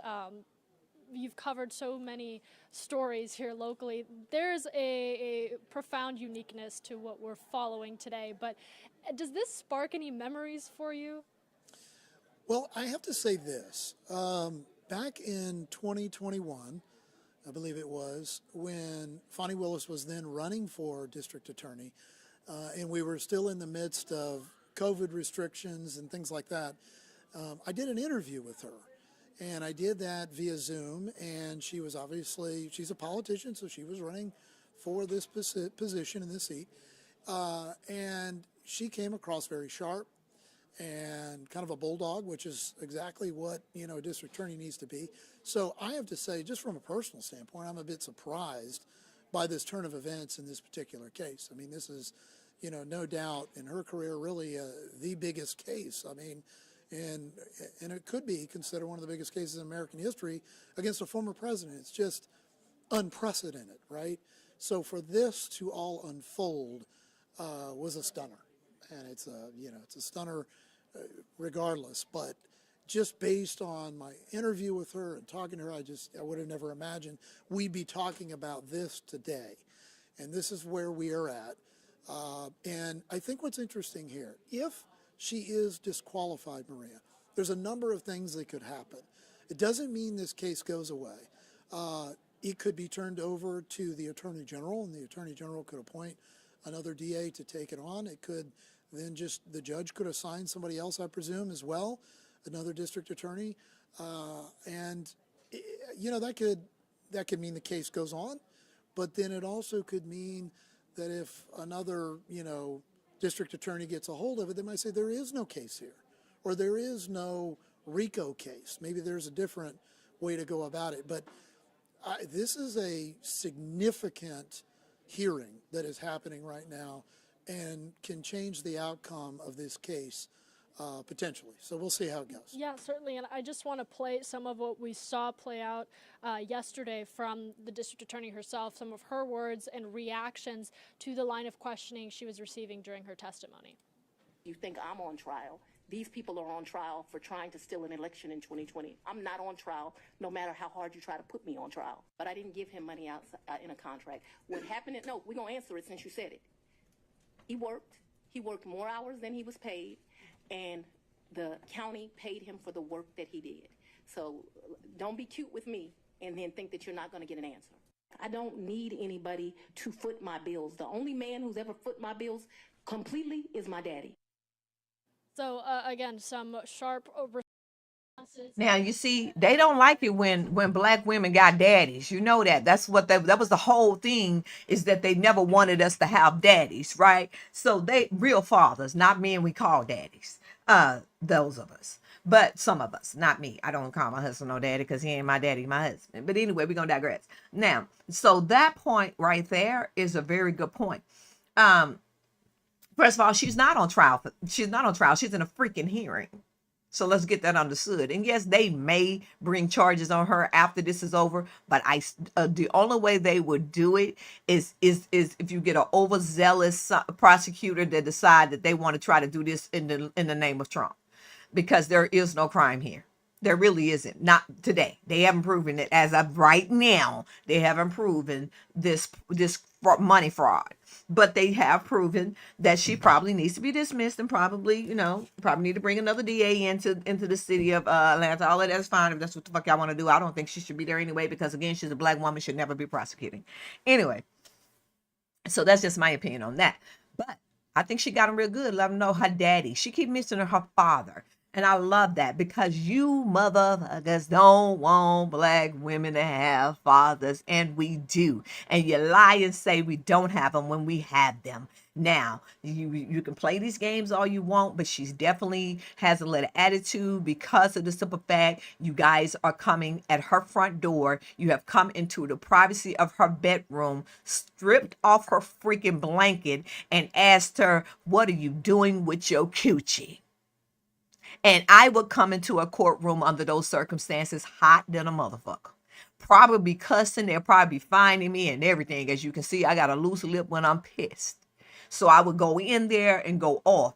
Yes, I would have. She only told the guy to stop yelling at her, because me, I would have told that blonde hair condescending broad, you need to check your tone and stop being condescending, because it comes off as you are thinking that you are superior than I, meaning that you are some type of privileged white person that can talk to me in that tone. See, that's how I get down. She says something, and everyone's talking about how she was talking to these attorneys on yesterday. Why are we not talking about the tone of the attorneys in the court of law, the respect that the attorneys need to give the person who is sitting on that stand and actually giving you the answers to your question, or you, at least you're expecting to get the answers? Why wouldn't you be asking with a little honey? condescending. Oh, I bet you are. When they was talking to Raid, when they was talking to her, they were saying little indie windows. We ignore that because white people feel as if they have a right to speak condescending and with a superior tone to African American people, Black American people. I don't want to start talking about African because I truly don't believe that. So I am a Black American. If you want to talk about my skin color being beautiful and you want to call it Black, I'm more than anything an American. My land's first. You bitches are imported. I'm gonna digress now. So, the tone is a problem. The fact that you think that you are so much more superior than a Black woman because she was Harvard educated and she might not know where the fuck a Belize is, even though she went because a nigga, wanted to go. You know what I'm saying? It just baffles me that you guys can't even pay attention to the problem or the most important parts because of the simple fact you get caught up by lingo, education. Do you understand these are things that the United States of America has used to divide us? Especially Black people that go off to these collegiate colleges and get these degrees, and then you start looking down on people who are less than you, and then turn around and then these white people that went to better schools, so-called, than you did, and looking down on you. See how this shit is a domino effect? It really divides, and it doesn't really matter.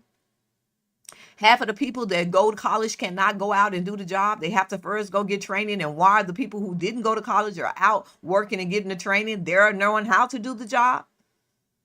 But we don't talk about that part either. So again, don't miss me with the education shit, okay? And miss me with all that oh, she didn't know what Belize where she went, bitch. She went and she bought the ticket. And there is where the crime may lie. I'm going to say that. Well, not even the crime, but the disbarment, right? Is that she, gave a gift and took a gift, right? Both of them are going to disbar for that. But that's only like a 6 months disbarment. She'll be back. And then she can go ahead and do defense.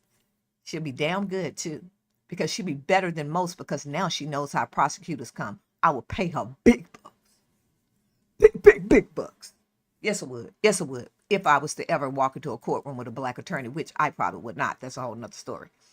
So, but that being said, I'm sitting here just, looking at this with you guys. So I'm talking every once in a while. I'm muting these guys because hell, why y'all want to listen to them? Shit, I'm more excited. I mean, look, they reading off teleprompters and shit. I ain't doing that. So anyway, yeah, I think this is crazy.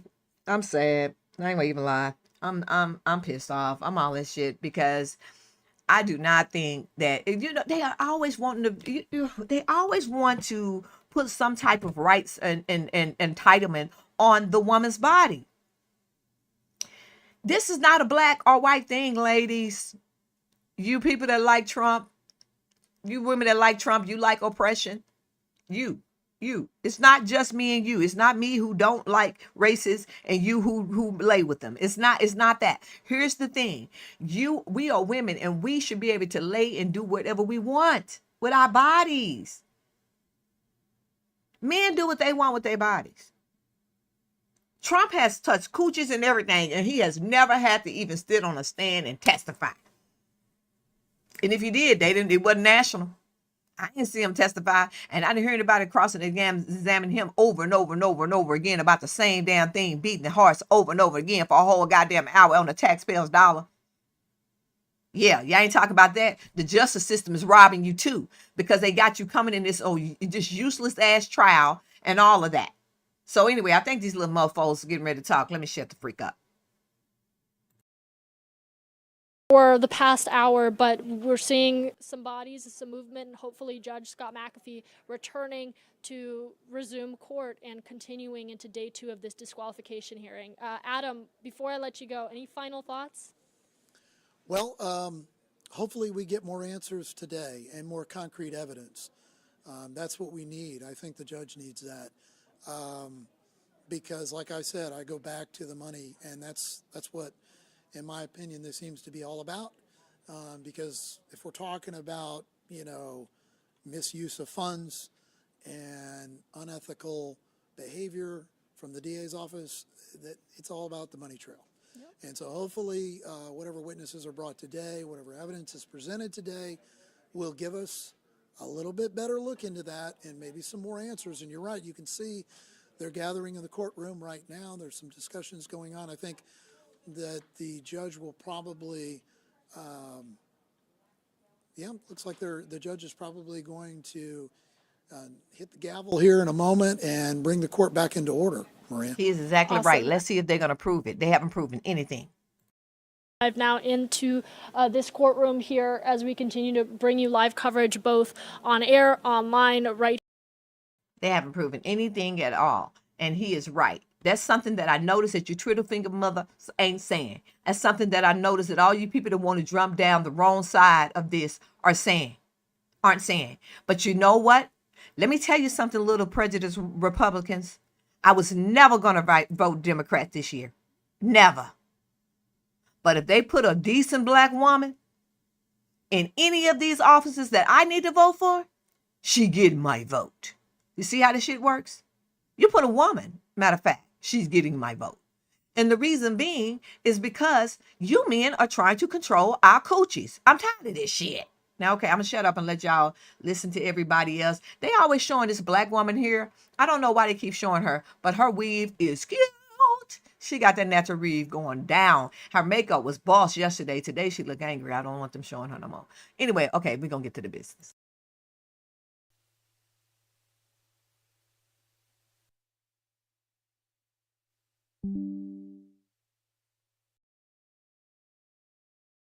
Well, damn, ain't no business. I thought they might be maybe saying something, but they're not saying anything right now. Okay. Well, as soon as they do, then we'll listen in. Maybe I'll just wait and see when the judge sit himself down. And then we'll go from there. Actually, I like this judge, guys. I don't know. He could be a little some racism in some inside of him or whatever, but he's smart enough to project it differently. But that's not to say that I would trust him. I said like difference. That means I like the way he's presenting. I don't mean I would like his ruling or like the way his thought process work. I didn't say any of that or respect it or trust it. I just said like. Here we go. And it does appear Scott McAfee is now re-entering the courtroom. You should hear his remarks here in a moment as he brings court back to session, and we continue to bring you live coverage of day 2 into this disqualification hearing. Is still not with us in person. However, there's a proposal to potentially move on to other witnesses. Why don't we start with Ms. State? Ms. Cross. Thank you, Your Honor. Yes, in order to be efficient with the Leah is court's still time, not with us in person. However, there's a proposal to potentially move on to other witnesses. Why don't we start with Ms. State? Ms. Cross. Thank you, Your Honor. Yes, in order to be efficient with the court's time, we have a witness here and it's out of order and it sounds as though there's no Voice of Ms. Willis, and she testified to that, so I think she's cumulative. I don't know why we can't call him to establish the fact that's already been established. We're not refuting that fact. We're impeaching on that fact. Ms. Cross, I think did she say it was her first choice? Did she not say who was her first choice? I think that's, I don't believe that the governor's name was mentioned. I think there are some facts and circumstances surrounding the search for someone to take over the lead of this investigation at that time. Now prosecution is something that, given the allegations in the case, is certainly relevant. All right, and it doesn't sound like it would be all that long a witness anyhow. All right, so in that case, we can transition over and Ms. Cross, I'd like to call you a witness. Thank you. The state All right, will call it doesn't sound like it would be all that long a witness anyhow. All right, so in that case, we can transition over and Ms. Cross, I'd like to call you a witness. Thank you. The state will call Governor Roy Barnes. And Judge, just so I'm clear, so you had told us not to ask questions about qualifications, so we did not ask any of our witnesses about qualifications. So the state's now going to bring in evidence of that. We would just ask permission to now be able to go into that. Sounds to me, well, Ms. Cross? If you want to ask Governor Barnes about his qualifications, I mean, that's certainly something he'd have knowledge of. I don't know what his basis of knowledge for anyone else's qualifications might be, but I also don't think that opens the door to anything other than what my understanding of what the testimony was. As I hear it, the issue of qualifications versus who was her first choice is going to be relevant to her intent, maybe, and perhaps that issue of the case in whole. I don't think that necessarily opens the door. We'll see how it goes. Oh, she needs to talk into the mic, the defense attorney. I'm sick of her ass. She did that yesterday. We could barely hear this bitch trying to sound all cute.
Boy, these white people are uncomfortable with all these black people in here, aren't they? Look at them.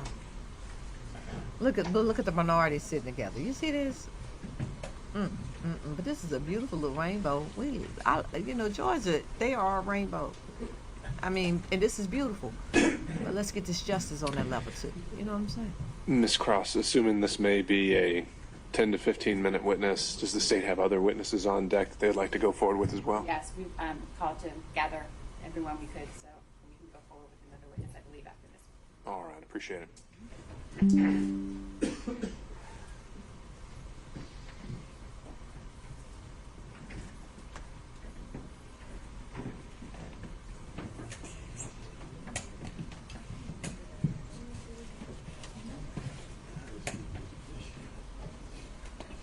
Oh shit, the man, baby. It's the man.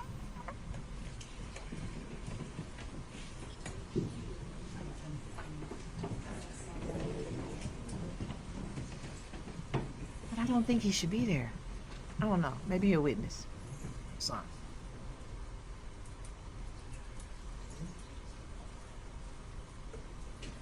Correct me, isn't that the lady that's on that committee that's trying to determine whether or not she was unethical? I think so. And she's going to give a recommendation, or her committee? I think so, but I may be wrong.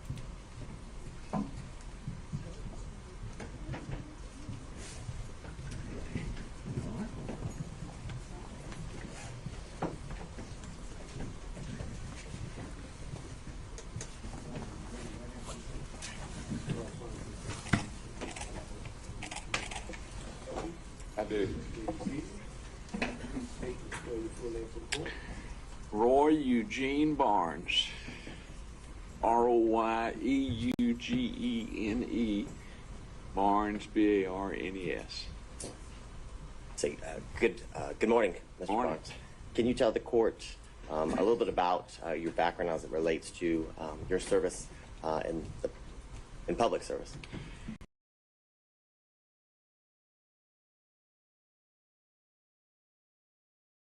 And I served 16 years there. And then in 1990, I ran for governor and was defeated. And 2 years later, I went back to the House of Representatives. I was elected to the House of Representatives and served 6 years until I was elected governor in 1998. And I served in that position until January of 2003. And after serving in the position of governor, can you tell the court a little bit about what you transitioned into after your public service? I did exactly what I was doing before I was elected. I went back to practicing law in Marietta, Georgia, with my daughter, who's now a judge of the state court, and my son-in-law. And now we have, I think, 6 or 7 lawyers. Charlie Bailey back there was one of them at one time. Okay. And Governor Barnes, would you consider yourself to be a trial lawyer? Yes. We don't write contracts or we don't write wills. All we do is try cases.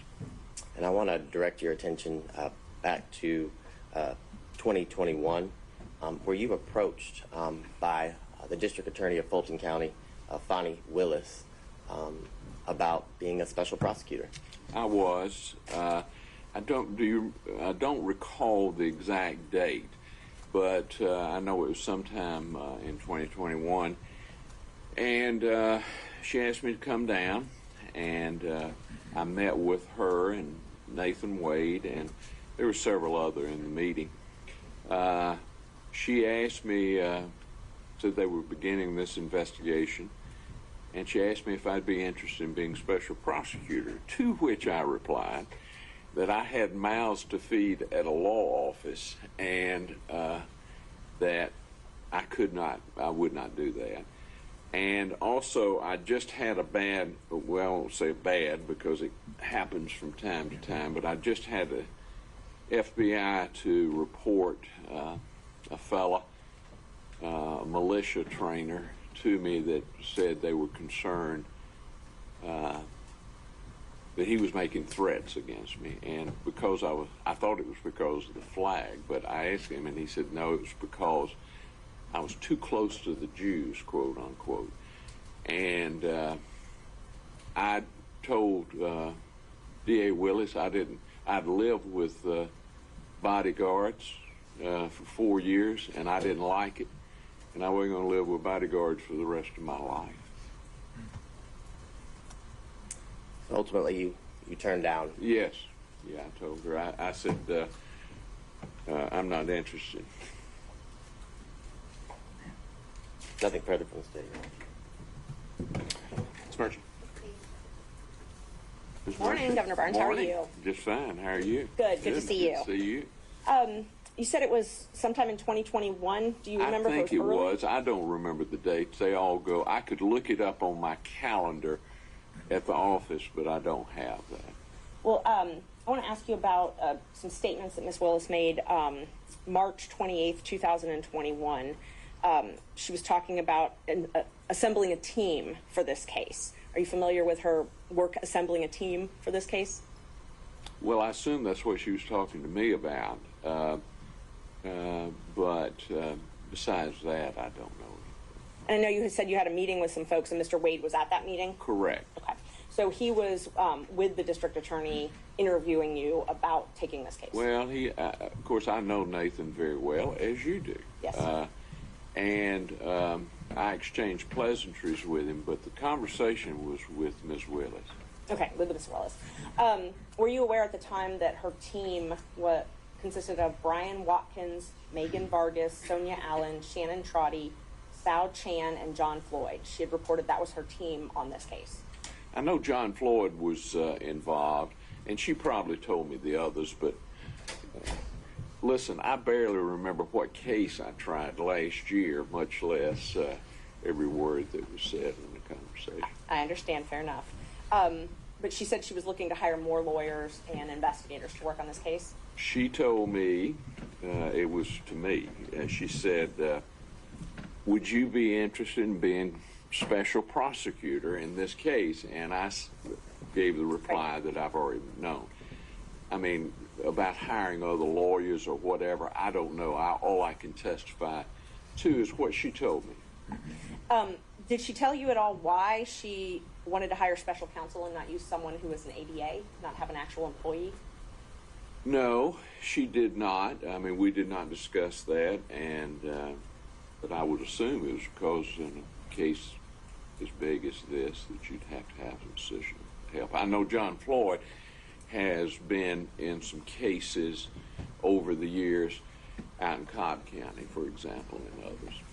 Would you agree that an employee of her office, someone who was paid a state salary or a county salary as an ADA, could handle a case like this? I couldn't tell you that unless I knew the person, knew their experience, and really had been with them in a courtroom. All right. Has an opinion on that. Thank you. Yes, ma'am. Say no. Hello, Mr. Sadow. It's been a while. It has been a while. I hope you're well. I'm doing fine, just getting older, but that beats all. That's true, but that applies to all of us, I believe. Yes. I think you indicated that if you had your calendar, you'd be able to pinpoint a date for us. I would. Is there a way for you, for example, at a break before you actually leave, to contact your folks to see if you can get a date? I guess I could. I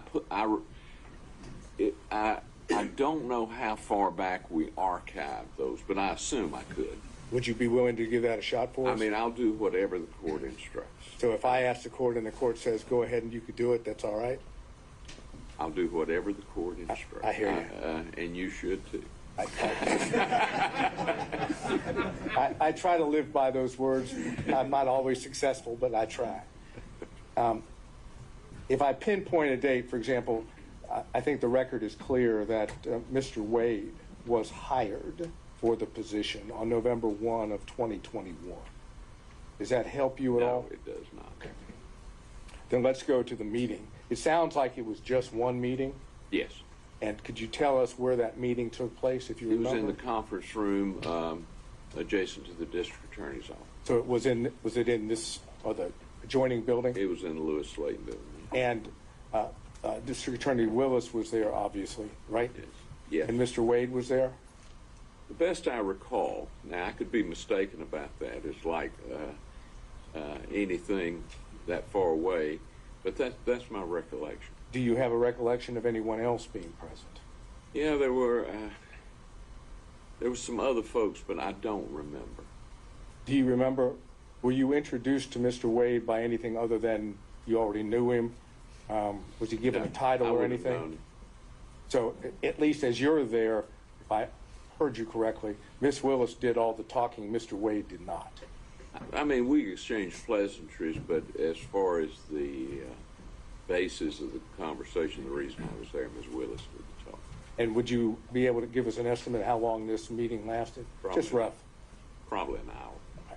And during the meeting, you made it clear, but it was the thanks for the offer, but no thank you. Oh, yes, I did. As I said, you know, I started off as a prosecutor, and for about 10 or 15 years, I did nothing but criminal. And then, but I've tried to move away from it and do primarily civil now.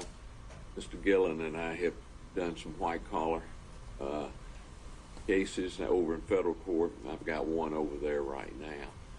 But it's generally business related, you know, where I have a client that's got a kid or him getting indicted. And the case I have over there now is an alleged fraud case. Fair to say that based on your career and the work that you've done, you've handled high-profile cases, correct? I have. I've handled some pretty good cases. I sued Syria one time for beheading a client of mine, recovered $82 million. I guess that's the best high profile, but that was in D.C. I tried that up in D.C.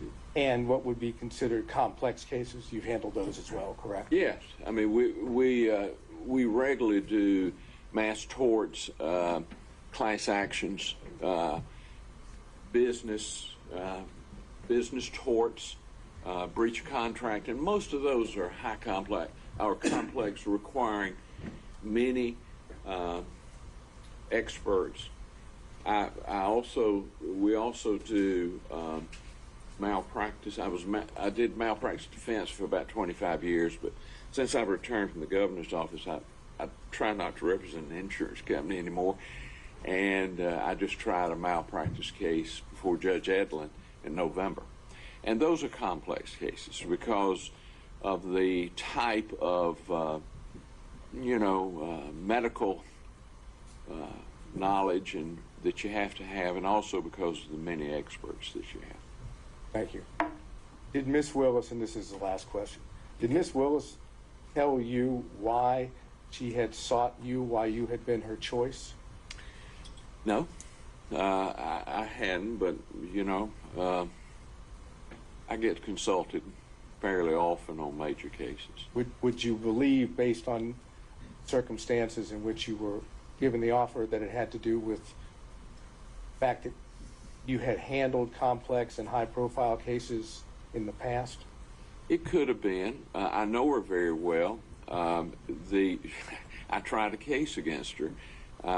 She worked for the JQC, and I represented Judge Robert Crawford, Mac Crawford, and she prosecuted him, and I defended him. She beat me at the trial. I turned it around at the Supreme Court. So you had some experience with her. I had plenty of experience with her. She's a very qualified young, well, everybody's young to me, but she's a very qualified young woman. After that one occasion, did you have any other contact with her in reference to the position itself or who she might be considering? I had some conversations with her or Jeff DeSantis or some of those, but not really an in-depth, about who she should hire or anything like that. Did the name Nathan Wade come up in those conversations with her? No, right? No. Nathan was there, I thought. Now, I could be mistaken, but I thought Nathan was there when I... For the I conference? think Nathan was... I'm positive Nathan was there when I met with him. Right, and my question was probably poorly worded, but what I was asking is after the conference and whatever consulting you might have done, yes, did Miss Willis or Mr. DeSantis bring up the name Nathan Wade as a special prosecutor? I don't think so. I don't recall one. I mean, Nathan is a good organizer. You know, Nathan can organize stuff. I've watched him over the years. So I wasn't surprised that he was acting as a special prosecutor. And Mr. DeSantis, for the record, who was that? Jeff DeSantis? Jeff DeSantis. Do you know who he is? Oh, yes. Could you tell us who he is for the record? Jeff works in the DA's office. I knew him when he worked for Thurber Baker. You know what his role in the DA's office is? I have no earthly idea. Is he in media? Does that sound familiar? He has done media in the past. Jeff has generally been, I like Jeff, and I'm very close to him, but he's generally been on the other side of my campaigns. All right, so we're talking, the best of your recollection, conference, we don't have the date, I'm asking if you could possibly get it, but the conference you have, Mr. Wade could have been there. Yes, I'm almost sure he was there. And Ms. Willis, obviously, and Mr. DeSantis was there. I think Mr. DeSantis was too. And as far as whether there was anyone else there, you don't have a present recollection? No. Okay. Next time I'll take a picture so I'll have an exact. Next time, hopefully, you won't have to be here. Well, hopefully not. Thank you, sir. All right. Mr. Stockton? No questions, Judge. Thank you. Mr. Durham? No questions, Your Honor. Mr. McDougald? No questions for the governor, Your Honor. Mr. Rice? No questions, Your Honor. Mr. Gillen? I've been waiting for this. I couldn't give up the chance getting up here, Governor. Good to see you again. Good to see you, Craig. We've done some work in the past together, haven't we? I consider you to be one of my best friends and a crackerjack lawyer. Well, I will say to you on the record that I can understand why they came to see you, because you're the finest lawyer that I've ever worked with. Thank you. I need to put you in the next day. Yeah, there you go. We'll get that. But one or two more questions. Okay. You and I working together when it's appropriate. We've had no qualms about filing motions to disqualify the DA, have we? No. Matter of fact, you and I successfully disqualified the DA out in Cobb County in the Brown case, didn't we? We did. So whatever needs to be done should be done. You represent your client. You got that. Thank you so much. Mr. Coturo, are you still with us by Zoom? I am, Your Honor. All right. Any questions? No, sir. All right. And Mr. Cromwell for Ms. Latham? No questions, Your Honor. All right. Any redirect, Mr. Abadi? I got it. Can this witness be excused? Yes, Your Your Honor, is there a way that we could potentially ask you for that date if you can get it? The question is, you want the exact date that the meeting occurred? Yes, if we can get that. And I'm wondering if we can, if it's really material, the exact date rather than just its proximity to the November 1st hiring. Is that fair? If he knows whether it was far earlier in the year versus maybe closer, would that obviate the need for the exact date? If you can't get the exact date, of course, we'll take the best we can get. Okay, let's start there. All right. Let me think, well, you may take care of it for us just if we hold in place here. I'm not sure of this. Well, let me try this first, Governor Barnes, before you do a deep dive in the email there. Do you recall what time of year it was when this meeting occurred? I'm afraid not. Okay. I mean, you know how this is. The cases and the days move together. I had a fellow a few years ago that said I represented him in 1978, and I told him I'd take his word for it. Now, I got to ask, you wouldn't do that if it was a question of him saying he just paid you. No, I would not. I will tell you, I believe lawyers should be well paid, Mr. Southern. All right, so sir, is that something I'll have to look. It didn't come up right. Okay. All right, we'll ask this witness to step down subject to recall.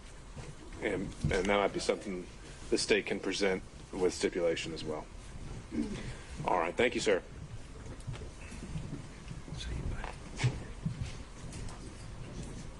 Do we have an update on Mr. Bradley? Lawyer. Lawyer should be here. He's probably outside on stage. The last estimation I heard was about 11:30. Okay. If that's still the case, then Ms. Cross, did you have another witness available? But having brought over, it's Mr. John Floyd, not the special prosecutor John Floyd. John Floyd, Mr. Attorney Willis's father. Okay. And is he heading this way? Yes. All right.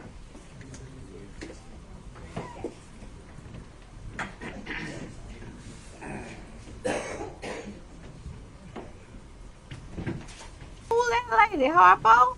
Who is she?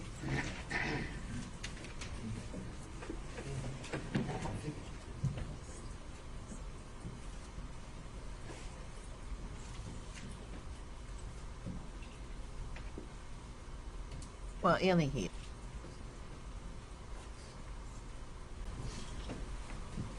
I guess you guys can. I like that governor. He was very quick-witted, but I do not like the fact that they display that good old boys team in the justice in the court, and then expect us to believe in the justice system. It just really baffles me how we are supposed to believe we can get fair justice in a system where they all get to freak along.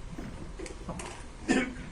But anyways, hopefully they'll get to this to the good part soon, and we all can enjoy that together.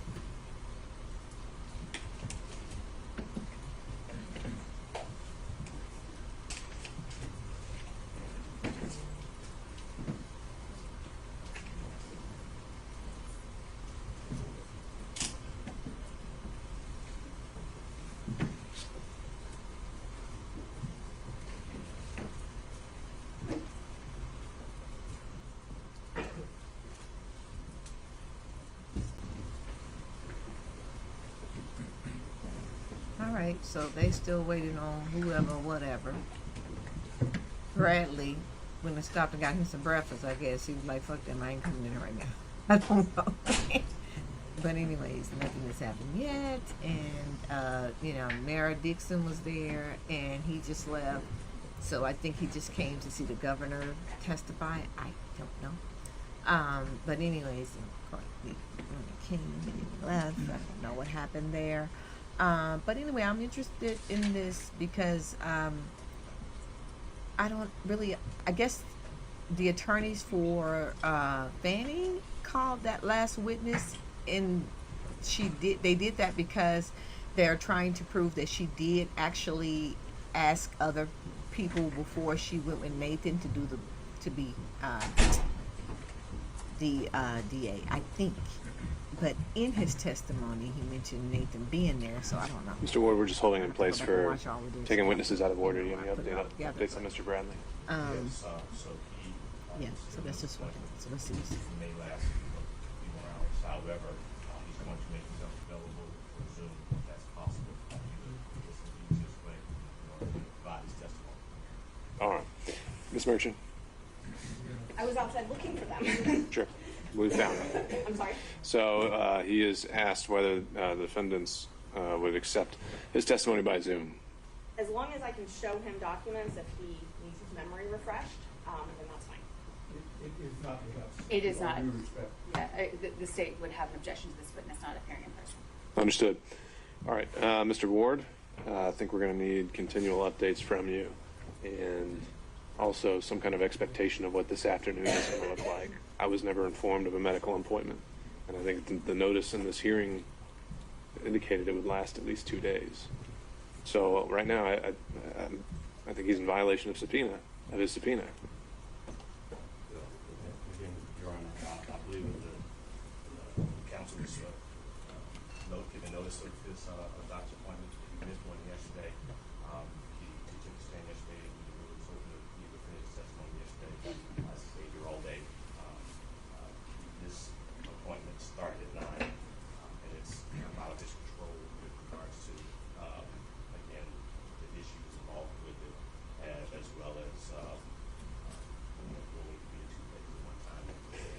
I'm just trying to get more. I mean, we initially been told maybe it was going to be 9:30 and 10. Do we have any better idea to get a realistic expectation of when we think we can have him here? If it's Your Honor's wish, to come on in, and we have to go back to Is he, you know, without getting too much into the particulars, has he already been seen by the doctor and he's waiting for results, or is he still waiting to be seen by a doctor? I'm just, you know. both. He's hoping with the doctor, and they're waiting for And after he gets those results, he was supposed to have another meeting with them today as well. But potentially that meeting could occur later. After they're able to figure out purpose of the actual. Okay. If you can get any kind of an update on how much time they think that those results are going to take. If it's more than an hour or two, I think we would want to start bringing him here, and he can have that follow-up consultation later. All right, thank you, sir. Did you all want to take up the 1.6 motion? At this point, I think we've got something else that can occupy our time, and I think we need to move forward with that. All right. Of course. Yeah, absolutely. And I didn't learn about the equipment. Right, okay, understood. Ms. Cross. Yes, Your Honor. Mr. Abate will. State called Mr. John Floyd. Mr. Floyd, if you could have a seat, sir.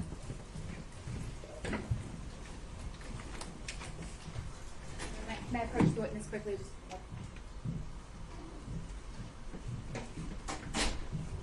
Thank you.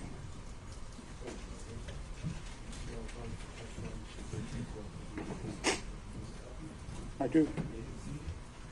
Please state the spell your full name for the court. My name is John Clifford Floyd III. Say, good morning, sir. Good morning. Can you tell the court, are you currently retired? Yes, I am. And prior to being retired, can you tell the court a little bit about, did you work in the legal career? Were you a lawyer? I was an attorney. I practiced law. I've probably tried 1,000 cases. About 50% of my practice was criminal law. 25% of it was family law, and the rest was whatever walked through the front door could pay for it. Okay. And Could we wait 1 second? If governor's come back, he might have. I do. My calendar shows it was October 26, 2021. All right, and would defense counsel accept it as a stipulation, or is there any follow-up questioning needed on that? Mr. Barnes is still considered under oath on this point. All right, I'll just look for a show of hands or for someone to speak now on Zoom, and hearing none. Thank you, sir. You're excused. And sir, can you tell the court, are you from Atlanta? No, I grew up in South Central Los Angeles. I spent most of my legal career, I would say, in Washington, D.C. was kind of the circle, but I've tried cases all over the country, and I tried the longest. I was the first lawyer to try an international criminal court. I was with the International Criminal Tribunal for Rwanda. I was in trial there for 4.5 years in Arusha, Tanzania, and Hague in the Netherlands. Okay. And when you weren't there, it sounds like your kind of center of gravity was Washington, D.C. Correct, but I've tried cases in West Virginia, Maryland, Florida, California. All over. Yes. And do you, sir, can you tell the court, do you have any children? I have one daughter, Fani Willis. Okay. And I want to direct your attention back to 2019, okay? Yes. Back in 2019, can you tell the court, did you move here to Atlanta? I was living in Johannesburg, South Africa. And unfortunately, for some reasons, I could not get an extended visa. When I retired from the practice of law in 2018, I moved to South Africa. And I had to leave South Africa, and I did then come to Atlanta. Okay, and do you, sir, remember about the time period in 2019 when you moved in with your daughter here in Atlanta? It would have been the spring or summer of 2019. And after you moved here, did you get a driver's license to kind of confirm your residency in Atlanta? Well, my driver's license for the District of Columbia was going to expire on my birthday, which is in October. And yes, I did get a license here in the state of Georgia. Your Honor, may I approach the witness? Okay. If you could just take a look at what's been marked as Stacey's Okay. Your Honor, would you, if you don't mind, my eyes are very bad, which is one of the reasons I retired, and so I need a magnifying glass, so I'll be Whatever you constantly. need. Thank you.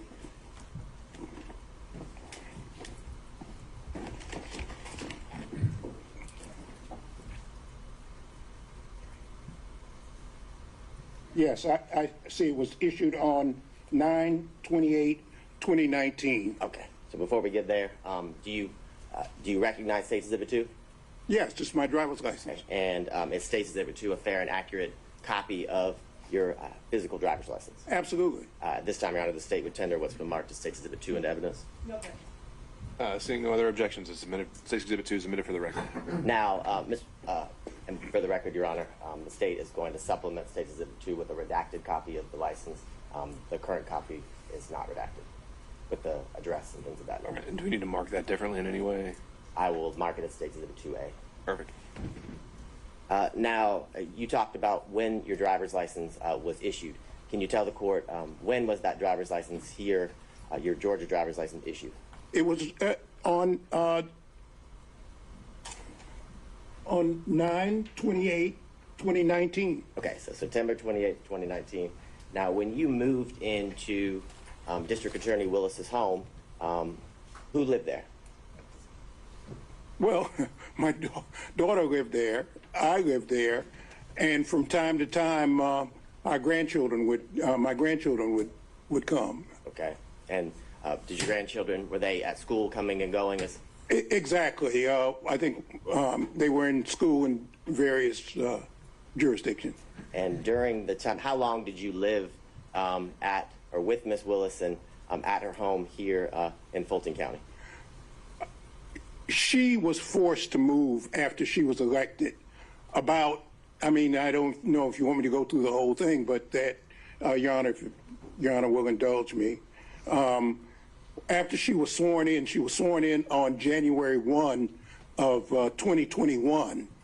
And on or about the 3rd of February, at probably 5:30 a.m. in the morning, there were people outside her house cursing and yelling and calling her the B word and the N word, and it was bizarre. Okay, it just. Sorry. Pause, sir. Mr. Abani. Here's the objection to you. I would say it's effect on listener. He was present while all of these things were occurring, but I can. No, that's. And he's saying he was personally present to hear these things? Yes. Okay, overruled. Okay, and fortunately, the neighbors called the police and disbanded the group, and it was just, it was just, I hadn't seen anything exactly like it before. Okay, and after that happened, can you tell the court, did Miss Willis have to move from her home? Yes, she was forced to leave. Okay, and can you tell the court, after she was forced to leave, shortly after she was sworn in, did you remain at her home in Fulton County? Yes, I stayed there really until 2022, I guess. And from what you described, did you fear for her safety? Absolutely. Not only did I do that, the South Fulton police, they brought somebody, a man with a dog, because there have been so many death threats. And they said they were going to blow up the house. They were going to kill her. They were going to kill me. They were going to kill my grandchildren. On and on and on. It just, it became, and I was concerned for her safety. And after those concerns came to your attention, and after what you heard and saw that day, you remained at the house? Yes. And can you tell the court, with what you just described, why did you remain living at the district attorney's home here in Fulton County? Mr. Buck? I believe it's relevant based on a lot of the questions that were asked yesterday of Ms. Willis as to about the security threat and the fact that it was implied that those threats were not necessarily real, in the sense that Mr. Floyd remained in the home. There were many questions about the fact that he remained and her children could still come and go to the house. I think it's relevant based to the testimony that was elicited from defense counsels yesterday. Overruled. Well, these South Fulton police, first they put a car in front of the house that was there permanently, a police car. That was thing one. Thing two, they brought a person with a dog sometimes more than once a day, twice a day, and they would circle the house to look for bombs. I knew that that was a house that my daughter had worked for.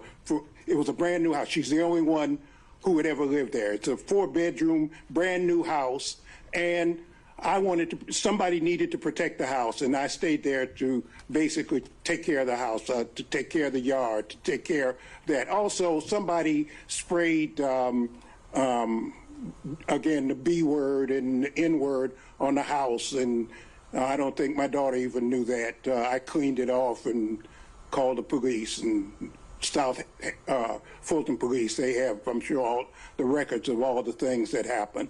And all of the neighbors, I notified all the neighbors to look out and to watch out. And it was so crazy. I mean, it was just so crazy. We'd have people would show up and park car. There was a guy parked for probably 8 hours out in front of the house. You know, it was just, and we'd call the police and, you know. Now, at the time that you lived there with Ms. Willis, and I guess even when you remained, so during the time period of 2019 to the end of 2020, are you aware if Ms. Willis was dating someone? Yeah, she did. She had a boyfriend when I first got there. Okay. And did you meet her boyfriend? Yeah, I met him often. Okay. And did you know him by any specific nickname? Yeah, Deuce. Okay. And can you tell the court why you were living there? How often would you see him? Sometimes every day, sometimes, you know, every other day. He was a disc jockey or something, and he had all this paraphernalia that I'd have to move out. There was a thing with the keyboard, things that play music and so forth and so on. So. Now, when you moved in 2019 and then throughout the years in year 2020, 2021, had you ever met someone named Nathan Wade? I did not meet Nathan Wade until 2023, about a year ago, when a reporter by the name of Issakoff interviewed me. I met him. That was the first time I had met him. You said that was in 2023? 2023, right.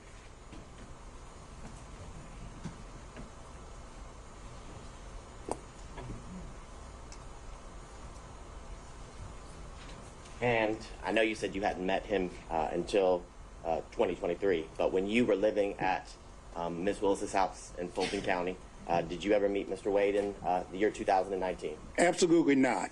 How about in the year 2020? Absolutely not. Did you ever see Mr. Wade at Ms. Willis's Fulton County house in the year 2021? Never. And is it your testimony that the only time or the first time that you met Mr. Wade was in 2023? Let me say something. Mr. Wade said that he remembers seeing me, and I do remember some banter. I'm a member of Kappa Alpha Psi fraternity, and there's kind of this thing that goes on between fraternities, and Mr. Wade is a member of Alpha Phi Alpha, and I do remember there was some kind of banter when my daughter was sworn in to be district attorney between me and a couple of guys, and he said he remembers me. I don't remember him. And prior to that experience that you're talking about, as well as, I guess, your official meeting in 2023, had you ever even heard his name? No, never. I don't think I have any further questions, Your Honor. Ms. Merchant. Yes, thank you, Judge. How are you? Fine. How are you, counsel? Good, thank you. Just got a couple questions. On Monday, we heard you were in California. Do you have a place in California?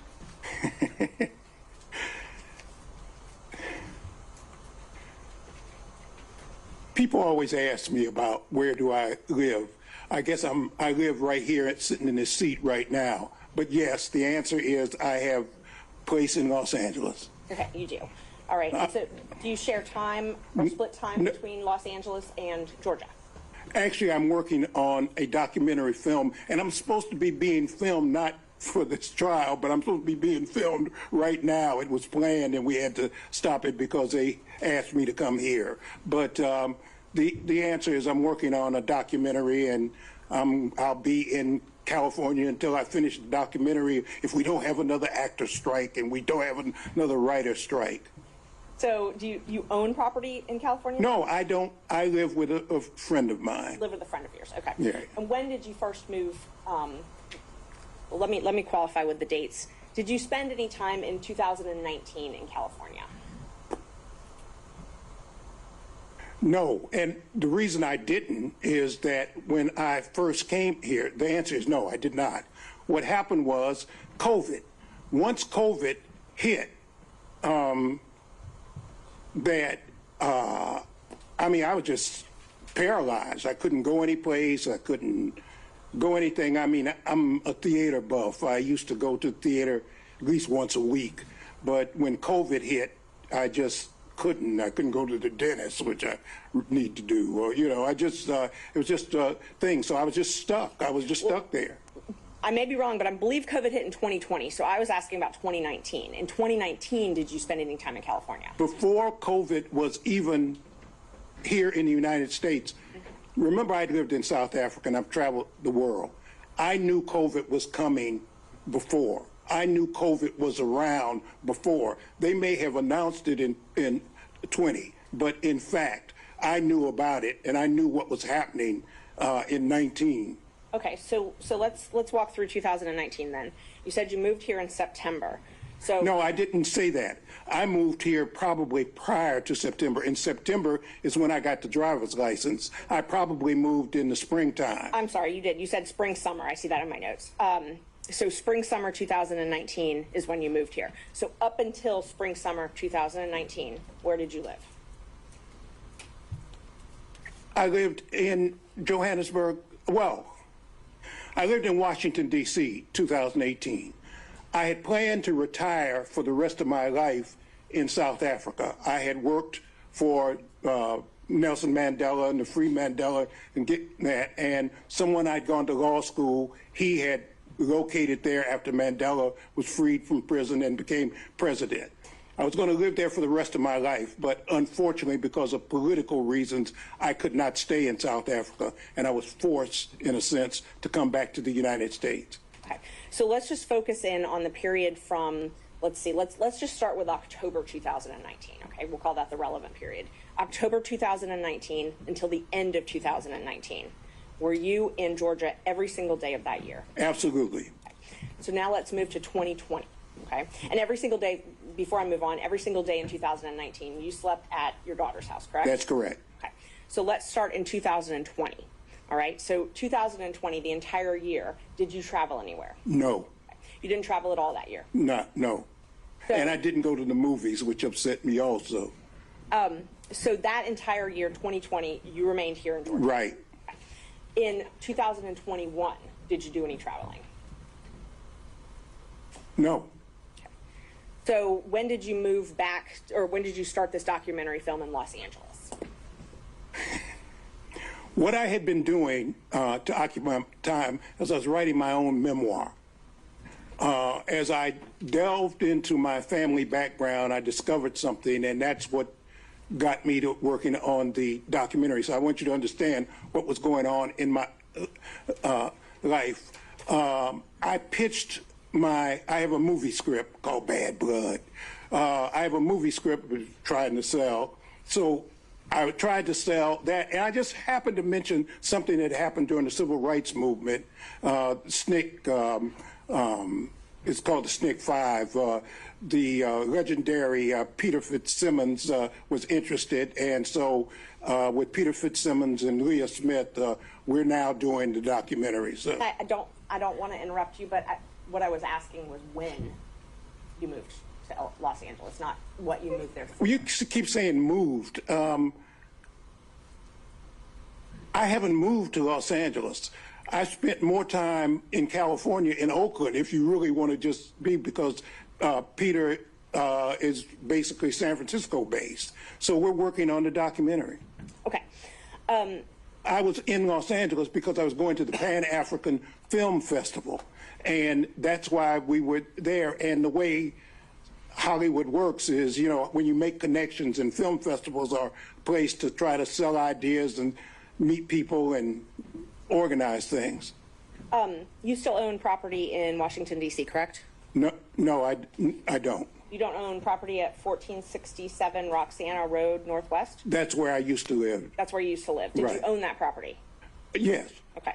And you owned that property when you moved here in 2019? Yes. And you owned it in 2020, correct? Well, now you talk about a very complicated issue. I left the property. There was a dispute between me, and I had gotten a reverse mortgage company, and there was a dispute between me and and I just I walked away from it. Okay. You walked away from it with almost $300,000? Yeah, what is the relevance of that? Where he lived and registered to vote. That's what they brought in. So that's. Why is the money he got from the sale relevant at all? It's the only proof I have of that he owned that address. So I can move on now. Right. Okay. When did you sell that property? I didn't. The reverse mortgage company took it. Oh, okay. So in 2019, when you got your driver's license here, Yes. the next day you registered to vote, correct? I think it may have been the same day, but maybe it was the next day. I don't remember. But you didn't own property here in Georgia that day? No, I was living with my daughter.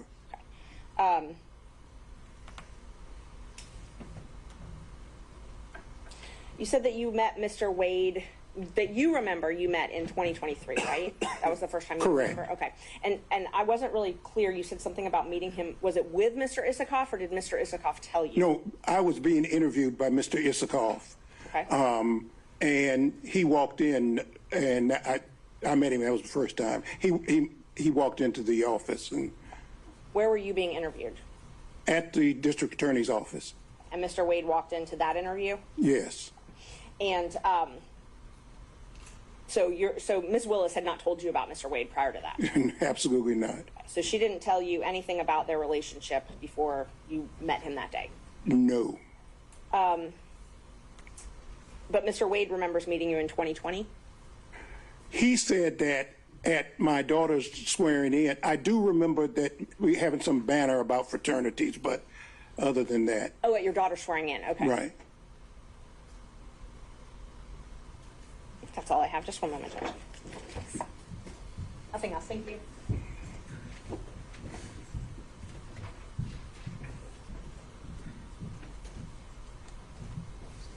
Morning, sir. Good morning. How are you, counsel? I'm fine. I'll try to ask you some specific questions if we could, okay? And I'll give specific answers if I can. Perfect. Okay. The driver's license address, I'm not going to publish. That is State's Exhibit Number 2.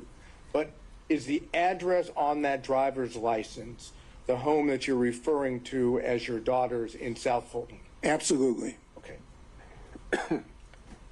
It was unclear to me, maybe no one else, but it's unclear to me, when did you stop living at what I would call your daughter's home in South Fulton?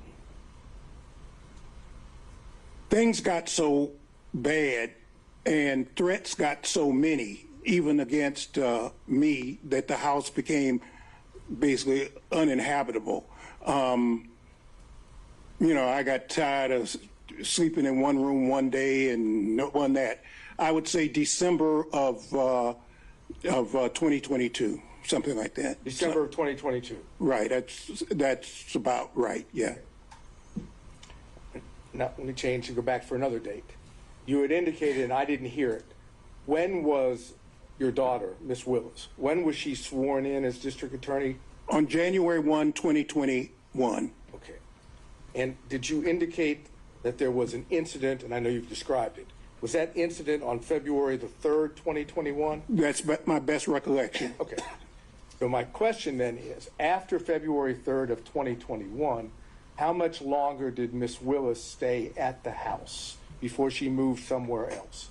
Very short period of time, and I cannot be precise, but I would bet all the money I ever made, it wasn't more than a month and a half, if that long. Okay, so we're talking about, best of your recollection, end of February into the beginning of March, give or take, of 2021, when Miss Willis would have moved to a different location. Exactly. Okay.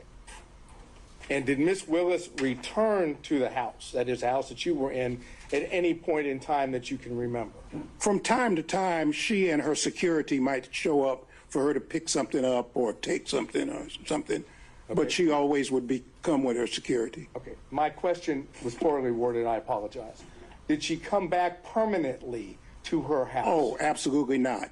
Okay, absolutely not. So as far as you're aware, that once Miss Willis left the house, her house, South Fulton House, so the record's clear, in either late February or into March of 2021, best of your recollection, she's not returned to that home to live. No, it became uninhabitable. I mean, it just, I mean, that's okay. I would have to walk around that house looking out of every window. I made a habit of having to walk around the whole house. I got lights so that if somebody would come at night in the back, so that those kinds of reflecting lights, I had those put up. I don't mean again to cut you off. Okay. All I was interested in is whether she had ever returned. No, the answer is no. Okay. Now, when Miss Willis, when your daughter left the home, time period, end of February, beginning of March, give or take, 2021, do you know where she moved to? No, and I didn't want to know. I intentionally did not want to know, because I was not, if somebody stuck a gun to my head and I could tell them, I wasn't going to tell them anyway, or I'd have made up something, but I didn't want to know. Okay, so would it be fair to say that if you didn't want to know, you never visited her at the place that she moved to? Oh, I never did. Never did? Never did. Okay. Do you know how long she stayed at the first place that she went to after she left her house before she moved to a second place? What I know, and this is hearsay, counsel, is that my daughter has had to move something like 4 times. But do you know any potential? No, I don't know any place. I was taken one time for Christmas Day.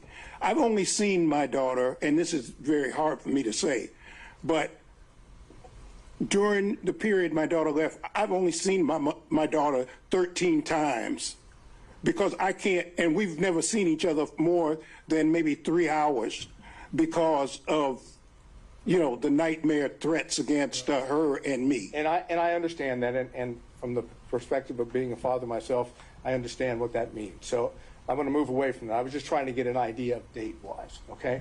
So let me try to get one more date. In 2023, when you were being interviewed by one of the gentlemen that wrote the book at the DA's office, and Mr. Wade came in, can you give us, other than 2023, what the date would be?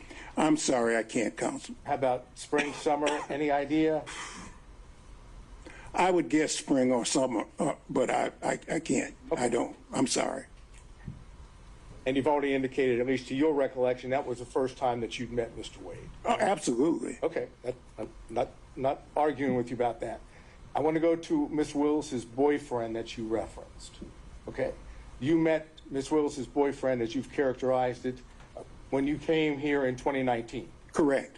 And you met him on one occasion, several occasions? Oh, no, I saw him often.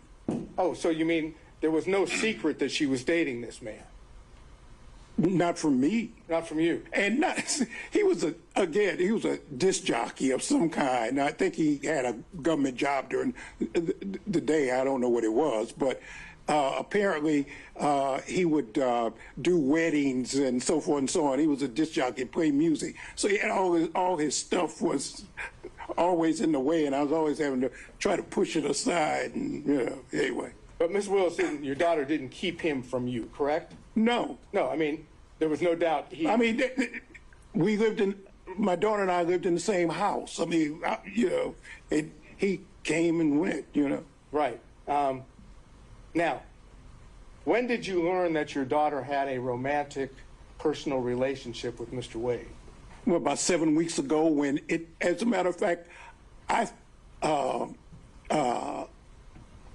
I just found out when other folks found out. Okay. But is your daughter, as I understand it, never told you one time in the year of 2022 that she was dating Mr. Wade, correct? That's correct. And until recently, you didn't know from anyone, including your daughter, that she dated Mr. Wade, correct? That's correct. That is, whatever the relationship is between father and daughter, she kept that a secret from you, correct? Correct. That's all I need to know. Mr. Stockton. No.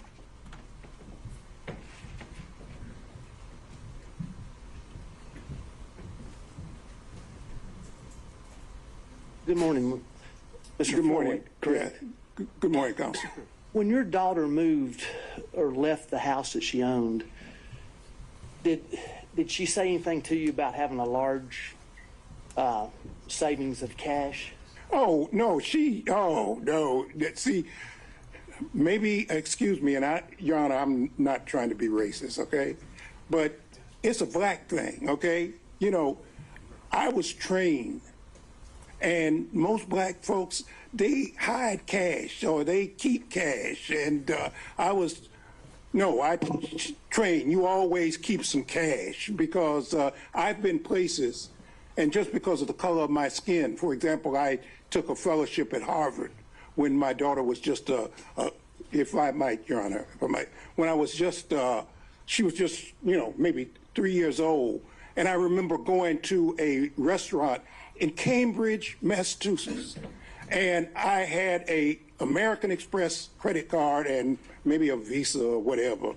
And I had a lot of what they call traveler's checks. I don't even know if they still have traveler's checks, but traveler's checks. And there was a sign said, with the credit card. For whatever reasons, the man would not take my American Express credit card. So I pulled out my Visa card, and he wouldn't take my Visa card. So then I pulled out my traveler's checks. He said, we don't take checks. Now, these were traveler's checks. This was money. I had a $10 bill. I'll never forget this as long as I live. And he said, the bill for my wife at the time, Fani's mother, Fani, and myself was like $9.95, and I had a $10 bill. That was all that. And I always remember that.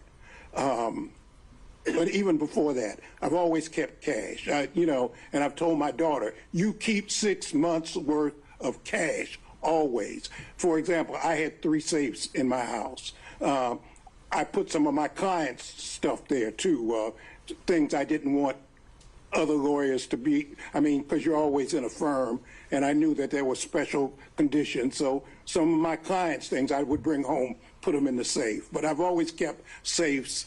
And as a matter of fact, I gave my daughter her first cash box and told her always keep some cash. So is that a yes? Yeah. Oh, absolutely. That's all I got, Judge. Mr. Durham. No questions. Mr. McDougald. No questions, Your Honor. Thank you. Mr. Rice. No questions, Your Honor. Mr. Gillen.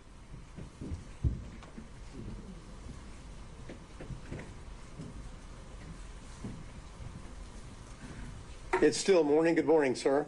Good morning, Counsel. How are you? Just fine. Just a few questions following up.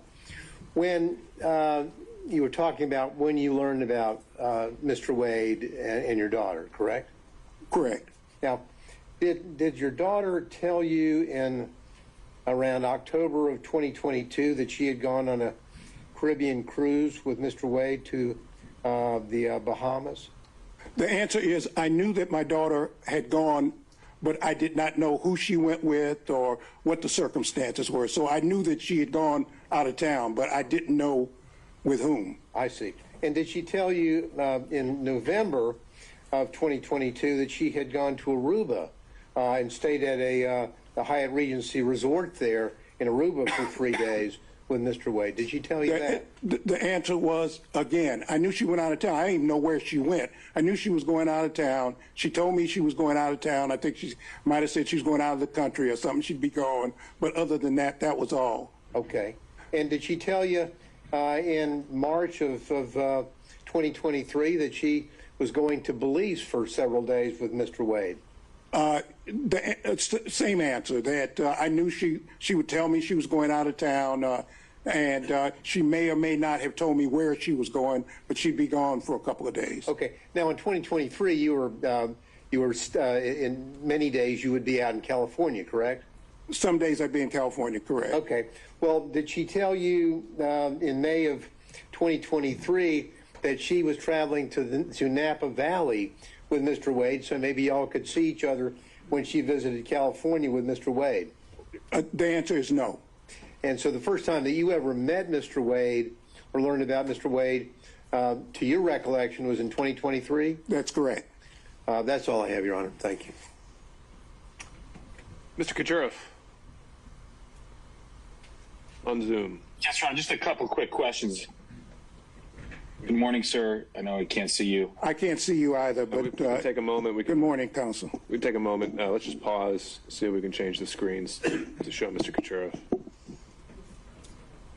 Sorry. Your Honor, I'm on a phone, so it's kind of difficult. Can you turn your screen on though? I'm trying to.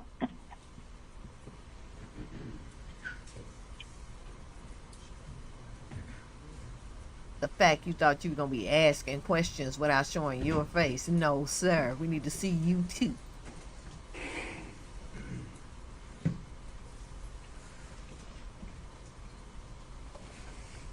Does that work? Just to hold one more moment? All right, there we go. You can proceed, Mr. Kucherov. Sir, you seem to know about the issue of cash in this transaction. You said it was a black thing. How did you know that the cash was going to be an issue in this testimony? Because I was asked for it, and I was prepped by the lawyers, and they asked me about it. What else? And did you speak with Mr. Wade about your testimony? No. Did you speak with your daughter about your testimony?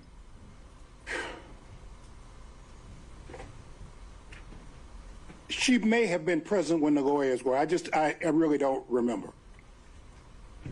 If Mr. Wade and your daughter were dating, you wouldn't have known that unless your daughter told you. What do you? Maybe I'm not understanding your question, counsel. So maybe you want to restate. What is it that you're asking me? Yeah, if it wasn't clear, I can re-ask the question. I'll rephrase it. Yeah, right. Yeah, Mr. Wade. If Mr. Wade and your daughter were dating, you wouldn't have known that unless your daughter told you. I did not know that they were dating. And when you're talking about the cash, I didn't know that. I don't know what you're asking me. What I told my child from the time she was a child is always have some money. Always have some money. If you go on a date so that people don't try to stick you and you want to leave whoever, always keep some cash, okay?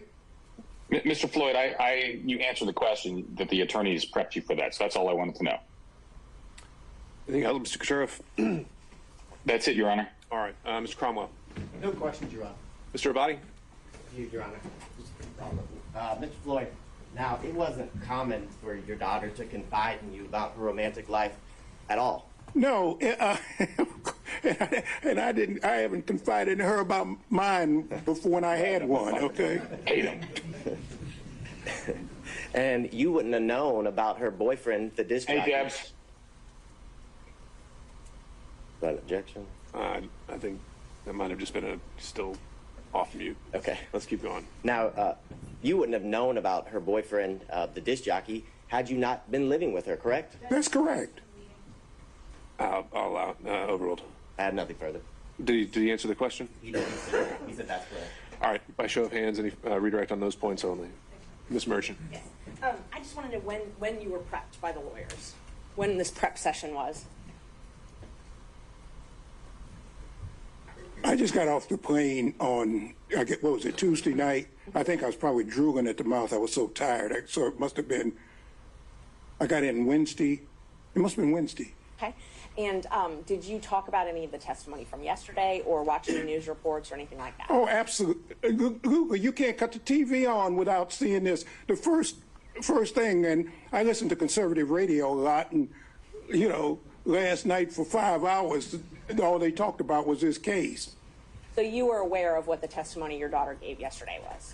Yeah, unless you don't cut the radio on, unless you don't cut the television on, unless you don't read the AJC or any other, the New York Times or whatever, which I do every day, yeah, of course. So is it fair to say nobody instructed you that you were under the rule of sequestration? Right, and I'm not under subpoena either. Thank you. All right, anything else? Seeing and hearing none, thank you, Mr. Floyd. Thank you very much, Your Honor. It's a pleasure to appear in front of you, Your Honor. Take care. Thank you. All right, Ms. Cross, let me check in. Was the state planning to call additional witnesses? Not at this time, Your Honor. We're again trying to accommodate if there's a lapse in schedule to be able to this afternoon. But right now, that was our last witness. Okay, so even if Mr. Bradley testifies to some extent, it's still the potential that the state has no further witnesses? I anticipate at least one more will be available this afternoon, but that would be it. Okay, so there are potentially more state's witnesses. All right. Judge, before we move on, I'd move to strike the last witness's testimony as a violation of the rules. All right, so I think the rule is invoked and the instruction was for the parties to tell all witnesses subpoenaed or expected to appear about the rule. I don't think the remedy is necessarily striking. I think it can go also to this credibility as well. So to that extent, unless Ms. Cross, you want something else to be heard on that, point is made. All right. Do we have an update for Mr. Bradley? Yes, Your Honor. Yeah, he should be here at 12:25. Okay. Then what I think we should do is have these preliminary conversations about privilege, see if we can make any headway, and then take our afternoon break. So to that end, counselors, I don't know if you just want to argue in place there or go to the table, whatever makes you comfortable. But Mr. Chopra, I think maybe it was relayed to you since you weren't in the court earlier this morning. We'd had some initial conversations about the distinction between the privilege and Rule 1.6, and it sounded like you wanted to be heard on that. Your Honor, it was brought to my attention, and I apologize because I don't have things. What do you need? Well, a copy of the case. We need a mic. Would be helpful, but it's not necessary. It would just take me a second to keep looking at my phone to respond to the court. Whatever you need to do. Your Honor, I believe the case before the court in anticipation of piercing the rule 1.6 is Owens Corning Fiberglass versus American Centennial. Is that correct? Pardon, Your Honor. It's difficult hearing counsel. Could you? There's a microphone there at the jury box. You can try to Hear what he's saying. Thank you. either try to lift that microphone up and speak in the jury box or make your way over to the podium or table. Sorry. Is that any better? All right, and no, that was authority provided by Mr. Sadow over our morning recess, and I think that was indicated to go more towards a potential crime fraud argument. I don't think we've really gotten there yet. It's not crime fraud per se. It's the same notion. It's fraud on the court, different proposition. Okay. But yes, and to attorney-client privilege waiver. Right. 1.6 confidential and secret threat. The case that I had cited to this morning showing the distinction between the two was tenant health care. So that's where we were on the threshold issue. Did you have something that you wanted to address on that? I have not been able to review that, Your Honor. I was unfortunately unaware. All right, Mr. Ward, you're co-counsel with Mr. Bradley? I'm not here in that capacity. Remind me why you are here. I'm here just assisting. You just assisting. Bradley and counsel, this counsel. Okay, so you are co-counsel on this. Well, this morning when you were asking where he was, I had to make sure everybody knew there was no one here. That's what I was doing this morning. Okay. Oh, this is, the judge is saying it's 10. Right, and the citation for that is 273 Georgia 206. Judge, And I'll give you time to review that. In the meantime, what other things did you want me to know? And perhaps at this point we just take our break now, unless you also want to talk about the questionings that were provided by Ms. Merchant, seeing if there's anything we can achieve. So that I can be clear, it is apparent that at this point we're going to go into whether or not 1.6 provides privilege for Mr. Wade, even though he has specifically stated that he does not waive that privilege. Therefore, it would be incumbent upon the court to issue an order to demand that Mr. Bradley, over and above the privilege afforded in 1.6, is required to testify. Is that correct? That's right. That's what we covered this morning. And so I would ask the court, is the court then going to travel under the fraud exception? We haven't quite gotten there. We haven't decided whether attorney-client privilege applies. I think there are some other things that we would have to do to, I think we got held up yesterday on 1.6. As I understood it, I was waiting to hear from you whether we are now beyond that. And then if we're in the land of attorney-client privilege and only attorney-client privilege, so Rule 505, then I think Mr. Sadal has some arguments on crime fraud, and I think there's also just the general arguments of, does it exist? Were certain statements in furtherance? Does Mr. Bradley have any knowledge independent of those? Certainly, right? and in order to keep the court abreast, yes, we are still traveling under, there should be a privilege afforded to Mr. Wade under 1.6, and we are aware of how they will try to convince the court that that should be overcome. So hopefully I can read this case in less than 5 minutes. All right, that's fine. Anything, I guess, as he reads that, let's do this. Assuming we do get beyond 1.6, if you can work with me here, anything we want to add to that? I'm afraid I would have to hear what the arguments were that got us past 1.6. Okay. Judge, I'm not here to insinuate to the court that we would do something else. I don't know.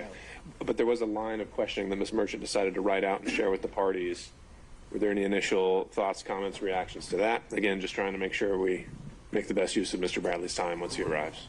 Your Honor, I just want to say that just to reiterate that my client has not waived the attorney-client privilege. The questions that we reviewed this morning, Mr. Bradley is not able to testify about anything relating to Wade's marriage or dating history after December 2018. That's going to be the operative date. Nor does any of the questions does Mr. Bradley cite to any external knowledge or sources. Anything he will say would be derived entirely from privileged communication with our client, so we just want to renew our objection. Okay, so certainly the assertion of the privilege is confirmed and for the record, and I think, again, this is where we got held up yesterday, is that I know you're asserting that certain answers to these questions would be covered by privilege. I think there's still some boxes we would need to check before we can confirm that, and we'd have to check those boxes with Mr. Bradley before we can get there. Okay, if there's nothing else, then let's break until 1 o'clock. All right, thank you all.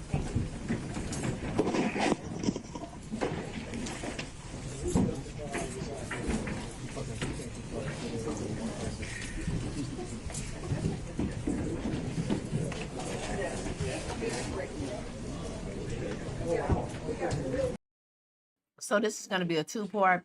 I'm going to stop streaming and stop live right now, and I'll come back at 1 o'clock. I'll come back probably a few minutes before 1, unless I'm on CPT time.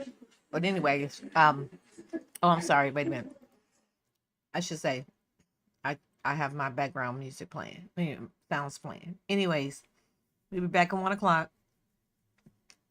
We're gonna reboot, so I'm gonna stop the streaming, stop the recording, and we're gonna come back again at 1 o'clock. I may be on some CPT time, but hopefully I'll come before, like 5 or 10 minutes before 1 o'clock, and be here before they come. And you know they're gonna be late, but they always telling us not to be late. But anyways, that being said, see you guys in a bit.